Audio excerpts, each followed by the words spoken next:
ಅರೆ ಕಡಿಮೆ ಹಾಕು ಆದ್ರೆ ಅಸಲಿ ಹಾಕು. MDH ಕಾಶ್ಮೀರಿ ಕೆಂಪು ಮೆಣಸಿನ ಪೌಡರ್.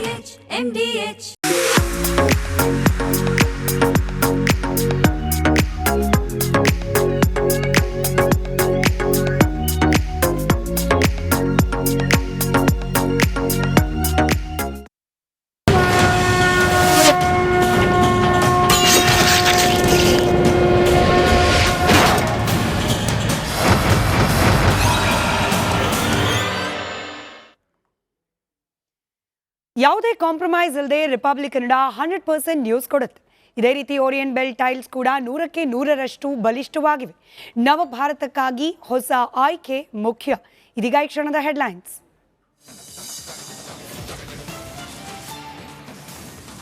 ಧರ್ಮಸ್ಥಳ ಷಡ್ಯಂತರ ಕೇಸ್ಗೆ ಬಿಗ್ ಟ್ವಿಸ್ಟ್. ಬುರ್ಡೆ ಗ್ಯಾಂಗಿಗೆ ಹೈಕೋರ್ಟ್ ತಾತ್ಕಾಲಿಕ ರಿಲೀಫ್.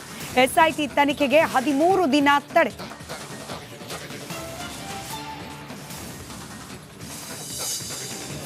ಧರ್ಮಸ್ಥಳ ಷಡ್ಯಂತರ ಕೇಸ್ ತನಿಖೆ ವಿಳಂಬ. ತನಿಖಾ ವರದಿ ಸಲ್ಲಿಸದೆ SIT ಅಧಿಕಾರಿಗಳ ಕಳ್ಳಾಟ. ಬಿಜೆಪಿ ವಕ್ತಾರ ಚಂದ್ರಶೇಖರ್ ಗಂಭೀರ ಆರೋಪ.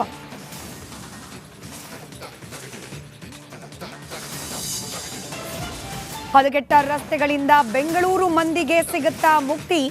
ರಸ್ತೆ ಗುಂಡಿ ಮುಚ್ಚೋಕೆ ಸರ್ಕಾರದಿಂದ 1241 ಕೋಟಿ. ಇದು ರಿಪಬ್ಲಿಕ್ ಕನ್ನಡ ಅಭಿಯಾನದ ಇಂಪ್ಯಾಕ್ಟ್. ಸಂಪುಟ ಸಭೆಯಲ್ಲಿ ಭಾರಿ ಹೈಡ್ರಾಮಾ. ಅನುದಾನ ವಿಚಾರದಲ್ಲಿ ಆಕ್ರೋಶ ಸ್ಫೋಟ. ಸಚಿವ ಮಹದೇವಪ್ಪ KJ ಜಾರ್ಜ್ ನಡುವೆ ವಾಕ್ಸಮರ.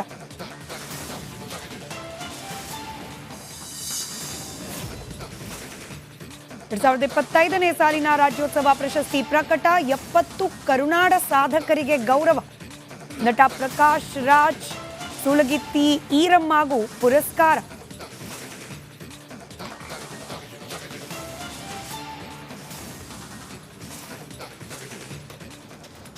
ನಮಸ್ಕಾರ, ಮಹಾಭಾರತ ಚರ್ಚಾ ಕಾರ್ಯಕ್ರಮಕ್ಕೆ ಸ್ವಾಗತ. ನಾನು ಸ್ಮಿತಾ ರಂಗನಾಥ್. ಧರ್ಮಸ್ಥಳದ ವಿಚಾರಕ್ಕೆ ಸಂಬಂಧಪಟ್ಟಂತೆ ಯಾವ ರೀತಿ ಷಡ್ಯಂತರವನ್ನ ಹೆಣೆಯಲಾಗಿತ್ತು, ಷಡ್ಯಂತರ ಯಾವ್ಯಾವ ಸ್ವರೂಪಗಳನ್ನು ಪಡೆದುಕೊಂತು, ಯಾರೆಲ್ಲರ ಭಾಗಿದಾರಿತ್ವ ಈ ಪ್ರಕರಣದಲ್ಲಿ ತಳಕಾಕೊಳ್ತಾ ಬಂತು, ಒಂದಾದ ನಂತರದಲ್ಲಿ ಒಂದು ಸುಳ್ಳುಗಳನ್ನು ಹೇಗೆ ಪೋಣಿಸಲಾಗ್ತಾ ಇತ್ತು, ಇದೆಲ್ಲವನ್ನ ನಿರಂತರವಾಗಿ ರಿಪಬ್ಲಿಕ್ ಕನ್ನಡ ತಿಂಗಳಿಗಿಂತ ಹೆಚ್ಚಿನ ಕಾಲ ಸುದ್ದಿಯನ್ನು ಪ್ರಸಾರ ಮಾಡಿದೆ. ಇನ್ವೆಸ್ಟಿಗೇಟಿವ್ ರಿಪೋರ್ಟ್ಗಳನ್ನು ನಿಮ್ಮ ಮುಂದಿಟ್ಟಿದೆ. ಅಷ್ಟೇ ಅಲ್ಲದೆ ಮಹಾಭಾರತ ಚರ್ಚಾ ಕಾರ್ಯಕ್ರಮದಲ್ಲೂ ಕೂಡ ಸುದೀರ್ಘವಾಗಿ ಧರ್ಮಸ್ಥಳ ಷಡ್ಯಂತರದ ವಿಚಾರಕ್ಕೆ ಸಂಬಂಧಪಟ್ಟಂತೆಯೇ ಚರ್ಚೆಗಳನ್ನು ಮಾಡಿದೆ. ಒಂದು ಹಂತಕ್ಕೆ ಸಮಾಜದ ಮುಂದೆ ಇಡ್ಲಾಗ್ತಾ ಇದ್ದ ಅಷ್ಟೂ ಸುಳ್ಳುಗಳ ಮುಖವಾಡವನ್ನು ಕಳಚಿದ ನಂತರದಲ್ಲಿ, ಈ ಷಡ್ಯಂತರದ ಭಾಗವಾಗಿದ್ದ ಕೆಲವರನ್ನ ಎಕ್ಸ್ಪೋಸೆ ಮಾಡಿದ ನಂತರದಲ್ಲಿ ರಾಜ್ಯಕ್ಕೆ ಸಂಬಂಧಪಟ್ಟ, ಅಭಿವೃದ್ಧಿಗೆ ಸಂಬಂಧಪಟ್ಟ, ರಾಜಕಾರಣಕ್ಕೆ ಸಂಬಂಧಪಟ್ಟ ವಿಚಾರಗಳ ಬಗ್ಗೆ ಚರ್ಚೆಯನ್ನು ಮಾಡಲಿಕ್ಕೆ ಪ್ರಾರಂಭ ಮಾಡಿದ್ವಿ. ಆದರೆ ಇದೀಗ ಮತ್ತೊಮ್ಮೆ ಧರ್ಮಸ್ಥಳದ ಕಡೆಗೆ ತಿರುಗುವ ಅನಿವಾರ್ಯ ಪರಿಸ್ಥಿತಿ ಬಂದಿದೆ. ಕಾರಣ, ಯಾರು ಹೋರಾಟದ ಸಲುವಾಗಿ ನಾವು ಅರೆಸ್ಟ್ ಆದರೂ ಪರವಾಗಿಲ್ಲ, ನಮ್ಮನ್ನು ಫೋರ್ಸ್ಫುಲಿ ಬಂಧನಕ್ಕೆ ಒಳಪಡಿಸಿದ್ರೂ ಪರವಾಗಿಲ್ಲ, ನಮ್ಮ ಹೋರಾಟ ನಿಲ್ಲೋದಿಲ್ಲ ಅಂತ ಹೇಳ್ತಿದ್ರು, ಅದೇ ಸೋ ಕಾಲ್ಡ್ ಹೋರಾಟಗಾರರು ಇವತ್ತು ನಮ್ಮನ್ನು ಬಂಧಿಸಬೇಡಿ ಅಂತ ಹೇಳಿ ಕೋರ್ಟ್ನ ಮುಂದೆ ಅಂಗಲಾಚ್ತಾ ಇದ್ದಾರೆ. ಇಡೀ ಪ್ರಕರಣ ಏನಿತ್ತು, ಚಿನ್ನಯ್ಯ ಬುರುಡೆ ತಂದಿದ್ದು, ಅದಾದ ನಂತರ ದಾಖಲಾಗಿದ್ದ ಪ್ರಕರಣ, ಇದನ್ನೇನೆ ಕ್ವಾಶ್ ಮಾಡಿಸುವ ಪ್ರಯತ್ನವನ್ನು ಇವರು ಮಾಡ್ತಿದ್ದಾರೆ ಅನ್ನೋ ಅನುಮಾನ ಕೂಡ ಪ್ರಾರಂಭ ಆಗಿದೆ. ಹೀಗಾಗಿ ಇವತ್ತಿನ ಮಹಾಭಾರತ ಚರ್ಚಾ ಕಾರ್ಯಕ್ರಮದಲ್ಲಿ ಮತ್ತೊಮ್ಮೆ ಧರ್ಮಸ್ಥಳದ ವಿರುದ್ಧದ ಷಡ್ಯಂತರವನ್ನು ಎಕ್ಸ್ಪೋಸೆ ಮಾಡುವ ಪ್ರಯತ್ನವನ್ನು ಮಾಡ್ತಾ ಹೋಗ್ತೀವಿ. ಇವತ್ತಿನ ಚರ್ಚೆಯಲ್ಲಿ ಬಿಜೆಪಿ ವಕ್ತಾರರಾದ HN ಚಂದ್ರಶೇಖರ್ ಅವರಿದ್ದಾರೆ, ಪತ್ರಕರ್ತರಾದ ಕೀರ್ತಿ ಶಂಕರ್ ಘಟ್ಟ ಅವರಿದ್ದಾರೆ, ಹಾಗೆ ಹಿಂದೂಪರ ಮುಖಂಡರಾದ ತೇಜಸ್ ಗೌಡ ಅವರಿದ್ದಾರೆ. ಬಹಳ ವಿಶೇಷವಾಗಿ ಸುಜಾತಾ ಭಟ್ ಅವರು ಕಾರ್ಯಕ್ರಮದಲ್ಲಿದ್ದಾರೆ. ನಮಸ್ಕಾರ, ಎಲ್ಲರಿಗೂ ಕಾರ್ಯಕ್ರಮಕ್ಕೆ ಸ್ವಾಗತ. ಹಾಗೆ ಹೊರಗಿನಿಂದ ಸಾಮಾಜಿಕ ಹೋರಾಟಗಾರರಾದ ರಾಬರ್ಟ್ ರೋಸಾರಿಯೋ ಅವರಿದ್ದಾರೆ, ಸಾಮಾಜಿಕ ಹೋರಾಟಗಾರರಾದ ಸ್ನೇಹಮಯಿ ಕೃಷ್ಣ ಅವರು ಜಾಯಿನ್ ಆಗಿದ್ದಾರೆ, ಹಾಗೆ ಹೋರಾಟಗಾರರಾದ ಅದರಲ್ಲೂ ಸೌಜನ್ಯ ಪರ ಹೋರಾಟಗಾರರಾದ ಶೇಖರ್ ಲಾಯ್ಲಾ ಅವರು ಕೂಡ ಜಾಯಿನ್ ಆಗಿದ್ದಾರೆ. ಶೇಖರ್ ಸರ್, ಸ್ವಲ್ಪ ಲೈಟ್ ಆನ್ ಮಾಡ್ಕೊಳ್ಬೋದಾ ಅಂತ, ನೀವು ಕಾಣಿಸ್ತಾ ಇಲ್ಲ. ಎನಿವೆ, ನಮಸ್ಕಾರ, ಎಲ್ಲರಿಗೂ ಕಾರ್ಯಕ್ರಮಕ್ಕೆ ಸ್ವಾಗತ. ರೈಟ್ ಸರ್, ಅದು ಬರಲಿ. ಕೀರ್ತಿ ಅವರಿಂದ ಈ ಚರ್ಚೆಯನ್ನು ಪ್ರಾರಂಭ ಮಾಡ್ತಾ ಇದ್ದೀನಿ. ಅಂಗಲಾಚೋ ಪರಿಸ್ಥಿತಿ ಬರುತ್ತೆ ಅಂತ ಹೇಳಿ ಬಹುಶಃ ಯಾರೂ ಕೂಡ ಅನ್ಕೊಂಡಿರಲಿಲ್ಲ. ನಾನು ಈ ಪದವನ್ನು ಡೆಲಿಬ್ರೇಟ್ ಆಗಿ ಯೂಸ್ ಮಾಡ್ತಿದ್ದೀನಿ, ಯಾಕಂದರೆ ಇದೇ 4 ಜನ, ಗಿರೀಶ್ ಮಟ್ಟಣ್ಣನವರ್, ತಿಮರೋಡಿ, ವಿಠಲ್ ಗೌಡ, ಜಯಂತ್ ಅವರೇ ಹೇಳಿದ್ದ ಹೇಳಿಕೆ, ನಮ್ಮ ಪ್ರಾಣ ಹೋದ್ರೂ ಪರವಾಗಿಲ್ಲ, ನಮ್ಮನ್ನು ಅರೆಸ್ಟ್ ಮಾಡಿದ್ರೂ ಪರವಾಗಿಲ್ಲ, ನಾವು ಹೆದರೋದಿಲ್ಲ, ಹೋರಾಟವನ್ನು ಕೈ ಬಿಡೋದಿಲ್ಲ, ಆದರೆ ಇವತ್ತು ನಮ್ಮನ್ನು ಅರೆಸ್ಟ್ ಮಾಡಬೇಡಿ ಅಂತ ಹೇಳಿ ಕೋರ್ಟ್ ಮೊರೆ ಹೋಗಿದ್ದಾರೆ. ಹೋಗಿದ್ದು ತಪ್ಪಲ್ಲ, ಬಟ್ ಹೀಗೆ ಹೇಳಿಕೆ ಕೊಟ್ಟವರು ಈಗ ಅಂಗಲಾಚ್ತಿದ್ದಾರೆ ಯಾಕೆ ಅನ್ನೋದು ಪ್ರಶ್ನೆ. ಈ ದಿನ ಬರುತ್ತೆ ಅಂತ ಗೊತ್ತಿತ್ತು, ಬಟ್ ಇಷ್ಟು ಬೇಗ ಬರುತ್ತೆ ಅಂತ ಗೊತ್ತಿರಲಿಲ್ಲ ನಮಗೆ. ಬಟ್ ಇದೊಂಥರ ಫೋಟೋ ಫಿನಿಶ್. ಯಾಕಂದರೆ ಇವತ್ತು SIT ಅವರು ಸರ್ಕಾರಕ್ಕೆ ವರದಿಯನ್ನು ಸಲ್ಲಿಸಬೇಕಿತ್ತು. ಫೋಟೋ ಫಿನಿಶ್ ಲಾಸ್ಟ್ ಡೇ ಕರೆಕ್ಟಾಗಿ ಇವರು ಅರ್ಜಿ ಹಾಕ್ತಾರೆ, ಟಕ್ ಅಂತ ಈಗ 12ನೇ ತಾರೀಕು ತನಕ ಅವ್ರಿಗೆ ರಿಲೀಫ್ ಸಿಗುತ್ತೆ. ಓಕೆ, ತೊಂದರೆ ಇಲ್ಲ, ಅವ್ರಿಗೆ ರಿಲೀಫ್ ಸಿಗಲಿ. ಕೋರ್ಟಿಗೆ ಹೋಗಿದ್ದೆ ಅವರೆಷ್ಟು ಅಸಹ್ಯ ಅಂತ ತೋರಿಸುತ್ತಿಲ್ಲಿ. ಯಾಕಂದರೆ ಷಡ್ಯಂತ್ರ ಅಂತ ನಾವು ಹೇಳಿದಾಗ ಯಾವ ಷಡ್ಯಂತ್ರ, ನಾವ್ಯಾವ ಷಡ್ಯಂತ್ರ, ಅಲ್ಲಿ ನೂರಾರು ಹೆಣ್ಣುಮಕ್ಕಳು ಸಾವಿರಾರು ಒಬ್ಬೊಬ್ಬರ ಕೈಲಿ ಒಂದೊಂದು ನಂಬರ್ ಹೇಳಿಸಿದ್ರು, ಇಲ್ಲದ ಕಥೆಗಳನ್ನು ಕಟ್ಟಿದ್ರು. ಇವತ್ತು ನೀವು ಹೇಳಿದ್ದೆಲ್ಲವೂ ಸತ್ಯ ಅನ್ನೋದಾದ್ರೆ ಯಾಕೆ ಹೆದರ್ಕೊಂಡು ಕೂತಿದ್ದೀರಿ, ಅವತ್ತು ಕೂತಿದ್ದೀರಿ? ಹೇಳಿದ್ರ ದೊಡ್ಡ ದೊಡ್ಡದಾಗಿ ಸ್ಟೇಟ್ಮೆಂಟ್ ಕೊಟ್ರಿ, ಎಷ್ಟು ಯೂಟ್ಯೂಬಲ್ಲಿ ಕೂತ್ಕೊಂಡು ಕರೀರಿ ನಮ್ಮನ್ನು ಕರೀರಿ, ರಾತ್ರಿ 1 ಗಂಟೆಗೆ ಕರೀರಿ, ನಾವು ಬರ್ತೀವಿ ಅಂತಿದ್ದ ಅವನು ಗಿರೀಶ್ ಮಟ್ಟಣ್ಣ ಅವರು. ನಾವು ಎಲ್ಲಪ್ಪ ಇದೆಯಾ ಈಗ, ಬಾ ಕರಿತಾ ಇದಾರಲ್ಲ SIT ಅವರು, ಅದನ್ನ ಬಿಟ್ಬಿಟ್ಟು ಎಲ್ಲ ಅಡುಕೊಂಡು ಕೂತಿದೆಯಲ್ಲ. ನಿಮ್ಮ ಮನೆಗೆ ಹೋಗಿ ನೋಟಿಸ್ ಇಟ್ರೆ ಅಲ್ಲಿ ಗೋಡೆ ಗಂಟು ಹೋಗ್ಬೇಕಷ್ಟೇ, ಬಿಟ್ರೆ ಇಸ್ಕೊಳಕ್ಕೂ ನೀನು ಇಲ್ವಲ್ಲ ಅಲ್ಲಿ. ವಿಚಾರದಲ್ಲಿ ಐಡಿಯಾಲಜಿಯಲ್ಲಿ ಇರ್ಲಿ, ಭಾಷೆ ಬಳಸುವಾಗ ಏಕವಚನ ನಿಮಗೂ ಅವ್ರಿಗೂ ಯಾರಿಗೂ ಸರಿಯಲ್ಲ. ನನ್ನ ಮನವಿ ಅಷ್ಟೇ ಮುಂದುವರಿಸಿ. ಇಲ್ಲ ಇರಲಿ, ಬಟ್ ಅವರಿಗೆ ಗೌರವ ಕೊಡಬೇಕಂತ ನಂಗೆ ಅನ್ಸಲ್ಲ. ನಾನು ಏಕವಚನದಲ್ಲೇ ಮಾತಾಡ್ತೀನಿ. ಗಿರೀಶ್ ಮಟ್ಟಣ್ಣವರ್ ಅಷ್ಟಷ್ಟು ಉದ್ದದ ಭಾಷಣಗಳನ್ನ, ಅಷ್ಟಷ್ಟು ಉದ್ದದ ಕಥೆಗಳನ್ನ, ಏನ್ 1-2 ಸುಳ್ಳು ಹೇಳಿದ್ 25 ವರ್ಷದ ಹುಡುಗಿದು FSL ರಿಪೋರ್ಟ್ ಬಂದ್ಬಿಟ್ಟಿದೆ. ಎಲ್ಲಪ್ಪ ಆ ರಿಪೋರ್ಟ್ ತಗೊಂಡೋಗಿ ಇವಾಗ ಕೊಡು SITಗೆ. SIT ತನಿಖೆಯ ಹಾದಿಯನ್ನು ತಪ್ಪಿಸಿದ್ರೆ ಯಾರು? ಸರಿ ಹೋಗ್ಬೇಕು ತಾನೆ, ಟ್ರ್ಯಾಕಿಗೆ ಬರ್ಬೇಕಲ್ವಾ? ಹೋಗಿ ನೀನು ಇವಾಗ ನಿಮ್ಮ ಮನೆ ಹತ್ರ ನೋಟಿಸ್ ಹಾಕೊಳ್ಳೋ ತನಕ ಯಾಕೆ ಬಿಟ್ಕೊಂಡಿದ್ಯಾ? ಸರಿ, ಎಲ್ಲ ಆದಮೇಲೆ ಇವಾಗ ಗಿರೀಶ್ ಮಟ್ಟಣ್ಣನವರ್ ಆ್ಯಂಡ್ ಅದರ್ಸ್ ಕೋರ್ಟ್ಗೆ ಹೋಗಿ ನಮಗೆ ಇದರಲ್ಲಿ ಸ್ಟೇ ಕೊಡಿಸಿ, ನಮಗೆ ನೋಟಿಸ್ ಮೇಲೆ ನೋಟಿಸ್ ಕೊಡ್ತಾರೆ. ಯಾಕೆ ನೋಟಿಸ್ ಮೇಲೆ ನೋಟಿಸ್ ಕೊಡ್ತಿದ್ದಾರೆ? ಫಸ್ಟ್ ನೋಟಿಸ್ಗೆ ಆನ್ಸರ್ ಕೊಟ್ಟಿದ್ದಾರೆ, ನೀವು ಯಾಕೆ ಪದೇ ನೋಟಿಸ್ಗೆ ನೋಟಿಸ್ ಕೊಡ್ತಾರೆ ನಿಮಗೆ? ಫಸ್ಟ್ ನೋಟಿಸ್ಗೆ ಹೋಗ್ಬಿಡು, ಕರೆದ್ರ ಬಂದೆ ನಾನು ಅಂತ. 9 ನೋಟಿಸ್ ಕೊಟ್ಟರು, 10 ನೋಟಿಸ್ ಕೊಟ್ಟರು, ಕೊಡ್ತಾರೆ ಸ್ವಾಮಿ, ನೀನು ಹೋಗೋ ತನಕ ಕೊಡ್ತಾರೆ ನೋಟಿಸು. ಯಾಕಂತಂದ್ರೆ 183 ಫಸ್ಟ್ ನೀವು ರೆಕಾರ್ಡ್ ಮಾಡಿದ್ಮೇಲೆ 2ನೇ ಸಲ ಚಿನ್ನಯ್ಯ 183 ರೆಕಾರ್ಡ್ ಮಾಡೋ ತನಕ ಏನು ಹುಮ್ಮಸ್ನಲ್ಲಿದ್ರಿ, ಏನು ಖುಷಿಲಿದ್ರಿ. 1:30 ರಾತ್ರಿ ಬೆಳತಂಗಡಿ ಪೊಲೀಸ್ ಸ್ಟೇಷನ್ ಎದುರುಗಡೆ ಫೋಟೋ ಹಾಕ್ತಾ ಇದ್ರಿ. ಇವಾಗ 183 ರೆಕಾರ್ಡ್ ಆಗ್ತಿದ್ದಂಗೆನೆ ಚಿನ್ನಯ್ಯ ಎಲ್ಲಿ ನೀವೆಲ್ಲ ಅವನ ಸ್ಟೇಟ್ಮೆಂಟ್ ಆಧಾರದ ಮೇಲೆ ಬರ್ರಪ್ಪ ಇವಾಗ ನೀವು ವಿಚಾರಣೆ ಮಾಡಬೇಕು ಅಂತ ಕರೆದ್ರೆ ಎಲ್ಲೋದ್ರಿ ನೀವೆಲ್ಲ? ಇವಾಗ ಬರಲ್ಲ, ಇವಾಗ ಯಾರಿಗೂ ಬೇಕಾಗಿಲ್ಲ. ಇವತ್ತು ಹೋಗ್ಬಿಟ್ಟು ಕೋರ್ಟ್ ಹತ್ರ ಮತ್ತೆ ಅಂಗಲ ಹಚ್ಕೊಂಡು ಬೇಡ್ಕೊಂಡು ನಿಂತಿದ್ದೀರಿ. ನನಗೆ ಆಶ್ಚರ್ಯ ಆಗೋದೇನು ಅಂತಂದ್ರೆ, ಯಾವ ಬಾಲನ್ನವರು ಇದೇ ಸ್ಟುಡಿಯೋದಲ್ಲಿ ಕುತ್ಕೊಂಡು ಸಾವಿರಾರು ಹೆಣ್ಣು ಮಕ್ಕಳು ಮಿಸ್ ಆಗಿರೋದಕ್ಕೆ ಸಾಕ್ಷಿ ಇದೆ ಅಂದ್ರೆ ಅದೇ ಬಾಲನ್ನವರು ಕರೆಕ್ಟ್ ಮಾಡಿದ್ರು. ನನಗೆ ನೆನಪಿದೆ, ಸಾವಿರಾರು ಒಂದಿರ್ಲಿಲ್ಲ 367 ಅಂತ ಹೇಳಿದ್ರು ಮಿಸ್ಸಿಂಗ್. ಬಟ್ ನಮಗೆ ರಿಪೋರ್ಟ್ ಕಳಿಸ್ತೀವಿ ಅಂತ ಹೇಳಿದ್ರು. ಇವತ್ತವರೆಗೂ ಮೇ ಬಿ 2-3 ತಿಂಗಳಾಗೋಯ್ತು. ನಮ್ಮ ಕಚೇರಿಗೇನೆ ಮಿಸ್ಸಿಂಗ್ ಕಂಪ್ಲೇಂಟ್ಗಳ ದಾಖಲೆಗಳನ್ನ ಕಳಿಸ್ತೀವಿ ಅಂತ ಹೇಳಿ ಬಾಲನ್ ಅವರು ಹೇಳಿದ್ರು, ಕಳಿಸಿಲ್ಲ. ಅದ್ರ ಬಗ್ಗೆ ಕೂಡ ಡಿಸ್ಕಸ್ ಮಾಡೋಣ. ಸಾವಿರಾರಲ್ಲ 367 ಅವ್ರು ಕರೆಕ್ಟ್ ಮಾಡಿದ್ರು. ಅಲ್ಲ, ಫಸ್ಟಿಗೆ 1000 ಅಂದ್ಮೇಲೆ ನಾನು ಎಕ್ಸಾಕ್ಟ್ ನಂಬರ್ ಕೇಳಿದ್ಮೇಲೆ 367 ಅಂದ್ರು. ನಾವು ಈಗಲೇ ನಮ್ಗೆ ಕಳಿಸಿ ಫೈಲ್ನ ಅಂದ್ರೆ ಪಾಪ ಇಲ್ಲಿ ತನಕ ಕಳ್ಸೋಕ್ಕಾಗಿಲ್ಲ. ಓಕೆ, ಪರವಾಗಿಲ್ಲ. ಬಟ್ ಅವರೇ ಬಾಲನ್ ಅವರೇ ಅರ್ಜಿ ಹಾಕಿ ಇವತ್ತು ಒಂದು 12 ದಿನದ ರಿಲೀಫ್ ಕೊಡಿಸಿದ್ದಾರೆ. ಆಗ್ಲಿ, ಒಂದು 12 ದಿನ ಆದ್ಮೇಲೆ ಆದ್ರೂ ಮತ್ತೆ ಹೋಗ್ಲೇಬೇಕಲ್ಲ ಕೋರ್ಟ್ ಎದುರುಗಡೆ. ಸರಿ ರಾಬರ್ಟ್ ಸರ್, ಈಗ ನಾವೇನು ಇಡೀ ಪ್ರಕರಣವನ್ನ ರದ್ದು ಮಾಡ್ಲಿಕ್ಕೆ ಹೊರಟಿಲ್ಲ. ನಾವು ಕೇಳ್ತಾ ಇರೋದು ಕೇವಲ ಸೆಕ್ಷನ್ 211 ಸಬ್ ಕ್ಲಾಸ್ A, ಇದರ ಅಡಿಯಲ್ಲಿ ಏನಿದೆ FIR ದಾಖಲಾಗಿದೆ ಅದ್ರ ಬಗ್ಗೆ ಮಾತ್ರ ಆಕ್ಷೇಪ. ನಾನು ಕಾನೂನು ಪಂಡಿತ ಅಲ್ಲ ಸರ್, ಬಟ್ ನನ್ನ ಹೋಮ್ವರ್ಕ್ ಭಾಗವಾಗಿ ನಾನು ಓದ್ಕೊಂಡಿದ್ದೇನೆಂದರೆ IPC section 211 sub class A ಏನು ಹೇಳುತ್ತಂದರೆ, ಒಂದು ಅಪರಾಧಕ್ಕಾಗಿ ಸುಳ್ಳು ದಾಖಲೆಯನ್ನು ನೀಡೋದು ಅಥವಾ ಕ್ರಿಮಿನಲ್ ಪ್ರಕ್ರಿಯೆಯನ್ನು ಉದ್ದೇಶಪೂರ್ವಕವಾಗಿ ಸುಳ್ಳು ರೀತಿಯಲ್ಲಿ ಪ್ರಾರಂಭ ಮಾಡೋದು, ಅದಕ್ಕೆ ಶಿಕ್ಷೆಯನ್ನು ನೀಡುವ ಒಂದು ಕ್ಲಾಸ್ ಇದು. ಅಬ್ಬಬ್ಬ ಅಂದರೆ 1 ತಿಂಗಳು ಶಿಕ್ಷೆ ಅಪರಾಧ ಪ್ರೂವ್ ಆದರೆ, ಅದ್ರ ಜೊತೆಗೆ ಒಂದು 5,000 ದಂಡ. ಇಷ್ಟಕ್ಕೆ ಹೆದರ್ ಬಿಟ್ರ ಹೋರಾಟಗಾರರು? 1 ತಿಂಗಳ ಶಿಕ್ಷೆ 5,000 ದಂಡ, ಆದರೂ ಅಪರಾಧ ಪ್ರೂವ್ ಆದರೆ ಆಗೋ ದೂರದ ಮಾತು. ನಿಮ್ಗಳ ಪ್ರಕಾರ ಇಷ್ಟಕ್ಕೆ ಹೆದರ್ ಬಿಟ್ರ ಅನ್ನೋದು ಪ್ರಶ್ನೆ. ಸರಿ, ನಮಸ್ತೆ. ಅಂದ್ರೆ ಇಡೀ ಅಸುರಪರ ಆಗಿರುವಂತಹ ವ್ಯವಸ್ಥೆ ಒಂದ್ ದಿಕ್ಕಿನಲ್ಲಿ ಹೋಗ್ತಿರ್ಬೇಕಾದ್ರೆ ಕನಿಷ್ಠ ಒಂದು 50 ವರ್ಷಗಳಿಂದ ಏನು ಕೊಲೆಗಳು ನಡೆದಿವೆ ಧರ್ಮಸ್ಥಳದಲ್ಲಿ, ಮುಚ್ಚಿದೆ ನಮ್ಮ ವ್ಯವಸ್ಥೆ. ಅದನ್ನು ಇದ್ಯಾರು ಅಸುರರ ಮಧ್ಯದಲ್ಲಿ ನಗುವುದು ಮೇಡಮ್ ನೋಡಿ, ಅಲ್ಲಿ ನಗ್ತಾ ಇದ್ದಾರೆ. ಒಬ್ರಿಗೆ ಮಾತಾಡುವಾಗ ಅಲ್ಲಿ ಅಡ್ಡಿಪಡಿಸುವಂತದ್ದು ಸರಿಯಲ್ಲ. ಒಂದ್ ಕೆಲಸ ಮಾಡಿ ಶೇಖರ್ ಸರ್, ಟೈಮ್ ಇವತ್ತು ರಾಬರ್ಟ್ ಸರ್ದು ಟೈಮ್ ಇವಾಗಿರೋದು. ರಾಬರ್ಟ್ ಸರ್ದು ಅವ್ರು ಮಾತಾಡ್ಬಿಡ್ಲಿ. ಈಗ ನಗ್ತಾ ಇರುವವರ ಭಾವವನ್ನ ಜನರಿಗೆ ಬಿಡೋಣ ಸರ್. ಅವ್ರ ಅಸುರರ ತರ ನಗ್ತಾ ಇದ್ದಾರೋ, ಸುರರ ತರ ನಗ್ತಾ ಇದ್ದಾರೋ ಬಿಟ್ಬಿಡೋಣ. ನಾವು ನೀವು ಮಾತನಾಡ್ತಿದೀವಿ, ನಾವು ಮಾತನಾಡೋಣ. Distract ಆಗ್ಬೇಡಿ, distract ಆಗ್ಬೇಡಿ. ಕೀರ್ತಿ ಅವರ ಅವ್ರ ಸಮಯ. ನೀವು ನಮ್ಮನ್ನು ಚರ್ಚೆಗೆ ಕರೆದದ್ದು, ನಮಗೆ ಚರ್ಚೆ ಮಾಡ್ಲಿಕ್ಕೆ ಅವಕಾಶ ಕೊಡಬೇಕು. ಹೌದು ಸರ್, ನಾನು ರಾಬರ್ಟ್ ಸರ್ ಪ್ರಶ್ನೆ ಕೇಳ್ತಿದ್ದೀನಿ, ಅವ್ರು ಉತ್ತರ ಕೊಡ್ಲಿ. ನೀವು ಇವಾಗ ಡಿಸ್ಟರ್ಬ್ ಮಾಡ್ತಾ ಇದ್ದೀರಿ. ಅಲ್ಲ ಬೇರೆಯವ್ರು ಯಾಕೆ ನಗ್ಬೇಕು, ಅವ್ರಿಗೆ ಕೂಡ ಡಿಸ್ಟರ್ಬ್ ಸರ್, ಈಗ ನಗೌರನ್ನ ಇರಿ ಶೇಖರ್ ಸರ್, ಜನ ನೋಡ್ತಿದ್ದಾರೆ. ಇವ್ರನ್ನ ಇವ್ರನ್ನ ಹಸುರಾದ್ರು ಅನ್ಕೊಳ್ಳಿ, ಹುಚ್ಚರಾರು ಅನ್ಕೊಳ್ಳಿ, ಜನಕ್ ಬಿಟ್ಬಿಡೋಣ. ಅಲ್ಲ, ನಿಮಗ್ ಯಾಕೆ ಕಷ್ಟ ಆಗ್ತಿದೆ? ನಾನ್ ಪ್ರಶ್ನೆ ನೇರವಾಗಿ ರಾಬರ್ಟ್ ಸರ್ ಕೇಳಿದೀನಿ, ಅವ್ರು ಉತ್ತರ ಕೊಡ್ಲಿ. ರಾಬರ್ಟ್ ಸರ್, ನಿಮ್ಮನ್ನು ಕರ್ಸಿದೀವಿ, ಅವ್ರನ್ನು ಕರ್ಸಿದೀವಿ, ಯಾಕಂದ್ರೆ ನಮಗೆ ಸಮಾನವಾದ ವೇದಿಕೆ ಕಲ್ಪಿಸುವ ಒಂದು ಜವಾಬ್ದಾರಿ ಇದೆ. ಚರ್ಚೆ ವಿಚಾರ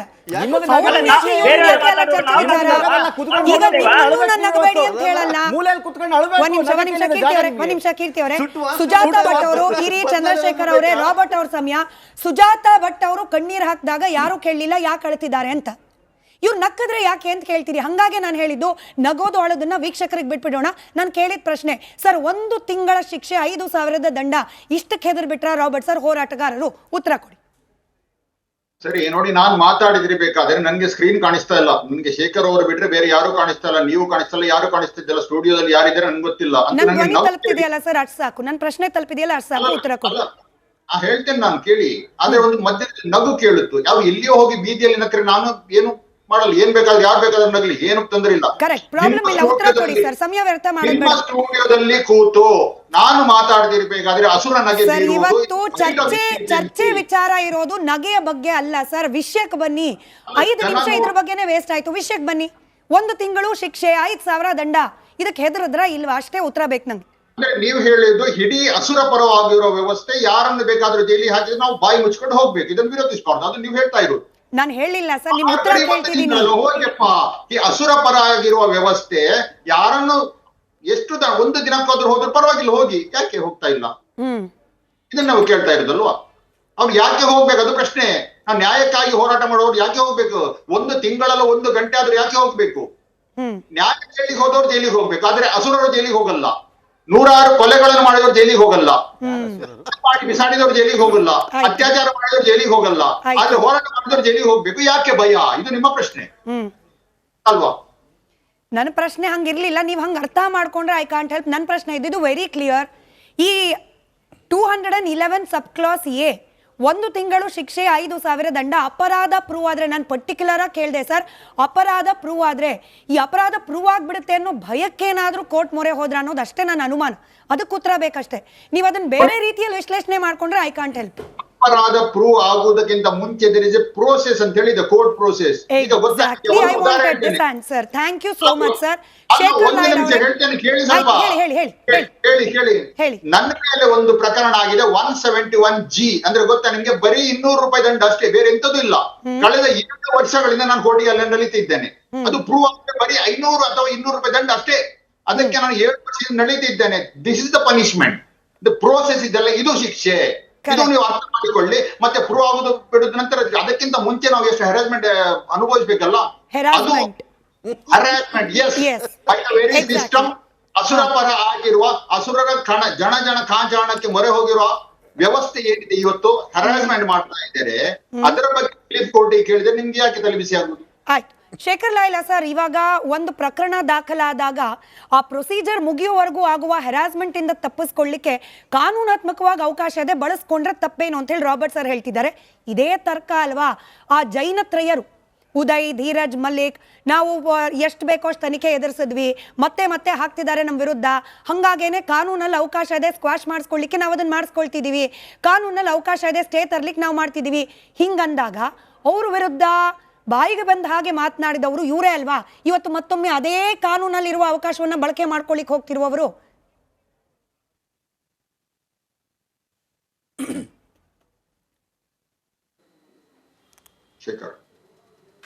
ಶೇಖರ್ ಸರ್ ಧ್ವನಿ ತಲುಪ್ತಾ ಇದೆಯಾ? ಬಹುಶಃ ಕನೆಕ್ಷನ್ ಏನೋ ಸರಿ ಇಲ್ಲ ಅನ್ಸುತ್ತೆ, ನೀವೇ ಉತ್ತರ ಕೊಡ್ಬೋದು Robert sir. Hello Shekhar sir ಕೇಳಿಸ್ತಾ ಇದೆಯಾ?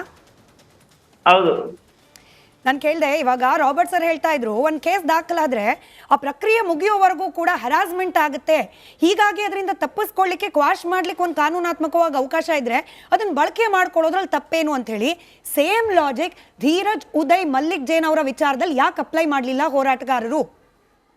ನೋಡಿ, ನಾವು ಇವತ್ತು ಮಾನ್ಯ ನ್ಯಾಯಾಲಯಕ್ಕೆ ಹೋಗಿರುವಂತದ್ದು ಬಹಳ ಮುಖ್ಯವಾಗಿ SIT ರಚನೆ ಆಗಿರುವಂತದ್ದು ಧರ್ಮಸ್ಥಳದಲ್ಲಿ ನಡೆದಿರ್ತಕ್ಕಂಥ ಅಸಹಜ ಸಾವುಗಳ ಬಗ್ಗೆ ತನಿಖೆ ಮಾಡ್ಲಿಕ್ಕೆ. ಹೌದಲ್ವಾ?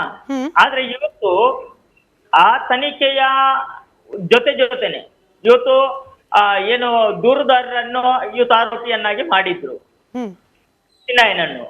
ಅದರ ಜೊತೆಗೆ ಚಿನ್ನಯ್ಯನಿಗೆ ಬೆಂಬಲ ಕೊಟ್ಟವರನ್ನು ಕೂಡ, ಹೋರಾಟಗಾರರನ್ನು ಕೂಡ ನೀವು ಆರೋಪಿ ಸ್ಥಾನದಲ್ಲಿ ತಂದು ನಿಲ್ಲಿಸುವಂತದ್ದು. ಈಗ ಆಕ್ಚುಲಿ ಅದರಲ್ಲಿ ಯಾವ ಧರ್ಮಸ್ಥಳ ಅಸಹಜ ಸಾವಿನ ವಿಚಾರದಲ್ಲಿ ಒಂದು FIR ಆಗಿದೆ. ಅದರ ಬಗ್ಗೆ ತನಿಖೆ ಮಾಡ್ಲಿಕ್ಕೆ SIT ತನಿಖೆ ಮಾಡಿದ್ರೆ, ರಚನೆ ಮಾಡಿದ್ರೆ, ನೀವು ಹೋಗಿ ಈ ಏನು ದೂರುದಾರರಿಗೆ ಸಪೋರ್ಟ್ ಮಾಡಿದವರನ್ನು ನೀವು ಆರೋಪಿಗಳನ್ನು ಮಾಡುವುದಾದ್ರೆ ಇವತ್ತು SIT ತನಿಖೆ ದಾರಿ ತಪ್ಪಿದೆ ಅನ್ನುವಂಥದ್ದು ಬಹಳ ಸ್ಪಷ್ಟ. ಇಂಥ ಸಂದರ್ಭದಲ್ಲಿ ಇವತ್ತು SIT ತನಿಖೆ ಇವತ್ತು ನೋಡಿ ಹೈಕೋರ್ಟ್ಗೆ ಅಂದ್ರೆ ರಾಜ್ಯ ಸರ್ಕಾರ ಒಂದು ನಿಮಿಷ, ರಾಜ್ಯ ಸರ್ಕಾರನೇ ಇವತ್ತು ಅಫಿಡವಿಟ್ ಕೊಟ್ಟಿದೆ. ಇವತ್ತು ಚಿನ್ನಯ್ಯ, ಮಹೇಶ್ ಶೆಟ್ಟಿ ತಿಮರೋಡಿ, ಗಿರೀಶ್ ಮಟ್ಟಣ್ಣನವರ್ ಮತ್ತೆ ಜಯಂತ್ ಟಿ, ವಿಠಲ್ ಗೌಡ ಇವರು ಆರೋಪಿಗಳು ಅನ್ನುವಂಥದ್ದನ್ನು ಸ್ಪಷ್ಟವಾಗಿ ನಿಮ್ಮ ವಿಡಿಯೋ ಕ್ಲಿಯರ್ ಆಗಿ ಬರ್ತಿಲ್ಲ ಸರ್, ನಿಮ್ಮ ಆಡಿಯೋ ಕ್ಲಿಯರ್ ಆಗಿ ಕೇಳಿಸ್ತು, ಹಾಗಾಗಿ ಆದಷ್ಟು ಸರಿ ಹೋಯ್ತು. ಇವಾಗ ನೀವೇ ಹೇಳ್ದಾಗೆ SIT ಯಾರು ಚಿನ್ನಯ್ಯನಿಗೆ ಸಪೋರ್ಟಿವ್ ಆಗಿದ್ರು ಅವರನ್ನ ಆರೋಪಿ ಸ್ಥಾನದಲ್ಲಿ ನಿಲ್ಲಿಸ್ತಿದ್ದಾರೆ ಅಂತಂದ್ರೆ SIT ಅಧಿಕಾರಿಗಳಿಗೆ IPC ಏನ್ ಹೇಳುತ್ತೆ, ಕಾನೂನು ಏನ್ ಹೇಳುತ್ತೆ, ಇದ್ಯಾವುದೂ ಗೊತ್ತಿಲ್ಲ. ಅಲ್ಲ, ನನ್ನ ಪ್ರಶ್ನೆ ಕೇಳಿಸ್ಕೊಂಡಿ ಸರ್, ನಿಮ್ಮ ಉತ್ತರ ನಾನು ಪೂರ್ತಿ ಕೇಳಿಸ್ಕೊಂಡೆ, ನಿಮ್ಮ ಉತ್ತರ ಪೂರ್ತಿ ಕೇಳಿಸ್ಕೊಂಡೆ. ತನಿಖೆ ಮುಗಿದಿಲ್ಲ, ಕೋರ್ಟ್ಗೆ ಹೋಗ್ರಿ, ತಡ್ಕೋಬೇಕಿತ್ತು. SIT ಬರೋ ತನಕ, SIT ರಿಪೋರ್ಟ್ ಬರೋ ತನಕ ಅಷ್ಟೊಳಗೆ ಕೋರ್ಟ್ಗೆ ಹೋಗ್ಬೇಕಾಗಿತ್ತು. ಯಾಕೆ ಸಿಗಾಕೊಂಡ್ರಿ ಅದು ಒಳಗಾಗ್ತಾರೆ ಅಂತ ಕೋರ್ಟ್ಗೆ ಹೋಗ್ಬೇಕಾಗಿತ್ತು. ತನಿಖೆ ಮುಗಿಯ ತನಕ ಕಾಯ್ಬೇಕಿತ್ತು. ಆಗ್ಲಿ SIT ರಿಪೋರ್ಟ್ ಕೊಡ್ಬೇಕಿತ್ತಲ್ಲ, ಟೆಕ್ನಿಕಲ್ ರೀಸನ್ಸ್ ಕೊಟ್ಟು ಒಂದು ವಾರ ಟೈಮ್ ಕೇಳಿದ್ರು ತಾನೆ, ಕಾಯ್ಬೇಕಿತ್ತು. ಇವ್ರಿಗೆ ಇಷ್ಟ ಬಂದ ಬೇಕಾದ ಕಂಪ್ಲೇಂಟ್ ಕೊಡ್ತೀನಿ, ಬೇಡ ಅಂದ್ರೆ ವಾಪಸ್ ತಗೋತೀರಾ? ಅಲ್ಲಿ ತನಕ ಡ್ಯಾಮೇಜ್ ಯಾರ್ದು? ಡ್ಯಾಮೇಜ್ ಯಾರು ಮಾಡಿದ್ದು? ಆ ಡ್ಯಾಮೇಜ್ ಯಾರು ಕೊಡೋರು? ಕರೆಕ್ಟ್, ಉತ್ತರ ಕೊಡ್ಲಿ ಶೇಖರ್ ಅವರೇ. ಹೌದು, ನೀವೇ ಹೇಳಿದಾಗ SIT ತನಿಖೆ ಮುಗ್ದಿಲ್ಲ, ಮುಗಿಯವರೆಗೂ ಕಾಯ್ಬಹುದಾಗಿತ್ತು. ಹೌದು, ಈಗ ಅವ್ರಿಗೆ ಏನು ಕೊಟ್ಟಿರುವಂತದ್ದು ಅಸಹಜ ಸಾವುಗಳ ಬಗ್ಗೆ ತನಿಖೆ ಮಾಡ್ಲಿಕ್ಕೆ. ಅಸಹಜ ಸಾವನ್ನ ತನಿಖೆ ಮುಗಿಲಿಲ್ಲ. ಇವ್ರಿಗೆಲ್ಲ ಇವತ್ತು SIT ನೋಟಿಸ್ ಕೊಟ್ಟು ಕರೆದಿರೋದು. ಅಸಹಜ ಅದಕ್ಕೆ ಕರೆದಿರೋದು. ಅಸಹಜ ಸಾವು ಸೆಪರೇಟ್ ಮಾಡ್ಕೊಳ್ಳಿ, ನೀವು ಕಂಪ್ಲೇಂಟ್ ಕೊಡಿ, ನಿಮ್ಗೆ ಏನ್ ಬೇಕು ಮಾಡ್ಕೊಳ್ಳಿ. ಬುರುಡೆ ಗಂಗಲ್ ಎಲ್ಲ ಸರ್ಕೊಂಡು ಷಡ್ಯಂತ್ರ ಮಾಡಿದ್ರಲ್ಲ, ಅದಕ್ಕೆ ಇವತ್ತು ನೋಟಿಸ್ ಕೊಟ್ಟಿದ್ದು ಮನೆಗೆ ಹೋಗಿ. ಆಯ್ತು, ನೀವು ಸ್ಟೇಟ್ ಅಂದಿರೋದು ಅದಕ್ಕೆ. ಇವಾಗ ಆಯ್ತು ಸರ್, ಇನ್ 30 ಸೆಕೆಂಡ್ ಅವ್ರ ಉತ್ತರ ಕೇಳಿಸ್ಕೊಂಬಿಡಿ. ಶೇಖರ್ ಅವರೇ ಹೇಳಿ.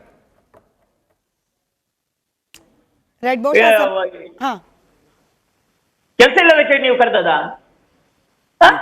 ಚರ್ಚೆ ಮಾಡ್ಲಿಕ್ಕೆ ಬಿಡ ಇಲ್ಲ ಇದ್ರೆ ನಿಮ್ಗೆ ಹೇಳ್ತಿದ್ದೀನಿ ಸರ್, ಚರ್ಚೆ ಮಾಡಿ ಅಂತ ಹೇಳಿ SIT ತನಿಖೆ ಮುಗಿಯುವವರೆಗೂ ಕಾಯಬಹುದಾಗಿತ್ತು ಅಲ್ವಾ? ಹೌದು ನೋಡಿ, ಅದ್ರಲ್ಲಿ ತನಿಖೆ ಕರೆಯುವಾಗ ಇದಕ್ಕಿಂತ ಮೊದಲಿನ ನೋಟಿಸ್ ಅಲ್ಲಿ ಏನು ಕೊಡ್ತಾ ಇದ್ರು, ನಿಮ್ಮನ್ನು ಈ ಪ್ರಕರಣಕ್ಕೆ ಸಂಬಂಧಿಸಿದಂತೆ ತನಿಖೆಗೆ ಹಾಜರಾಗಬೇಕು, ಎಷ್ಟನೇ ತಾರೀಕು ಇಷ್ಟು ಗಂಟೆಗೆ ಅಂತ ಕೊಡ್ತಾ ಇದ್ರು. ಆದ್ರೆ ಈ ಬಾರಿಯ ಇದ್ರಲ್ಲಿ ಏನ್ ಕೊಟ್ಟಿದ್ದಾರೆ, ನೀವು ಸಾಕ್ಷಿಗಳನ್ನು ಬೆದರಿಸಬಾರ್ದು ಇಂಥದ್ದು.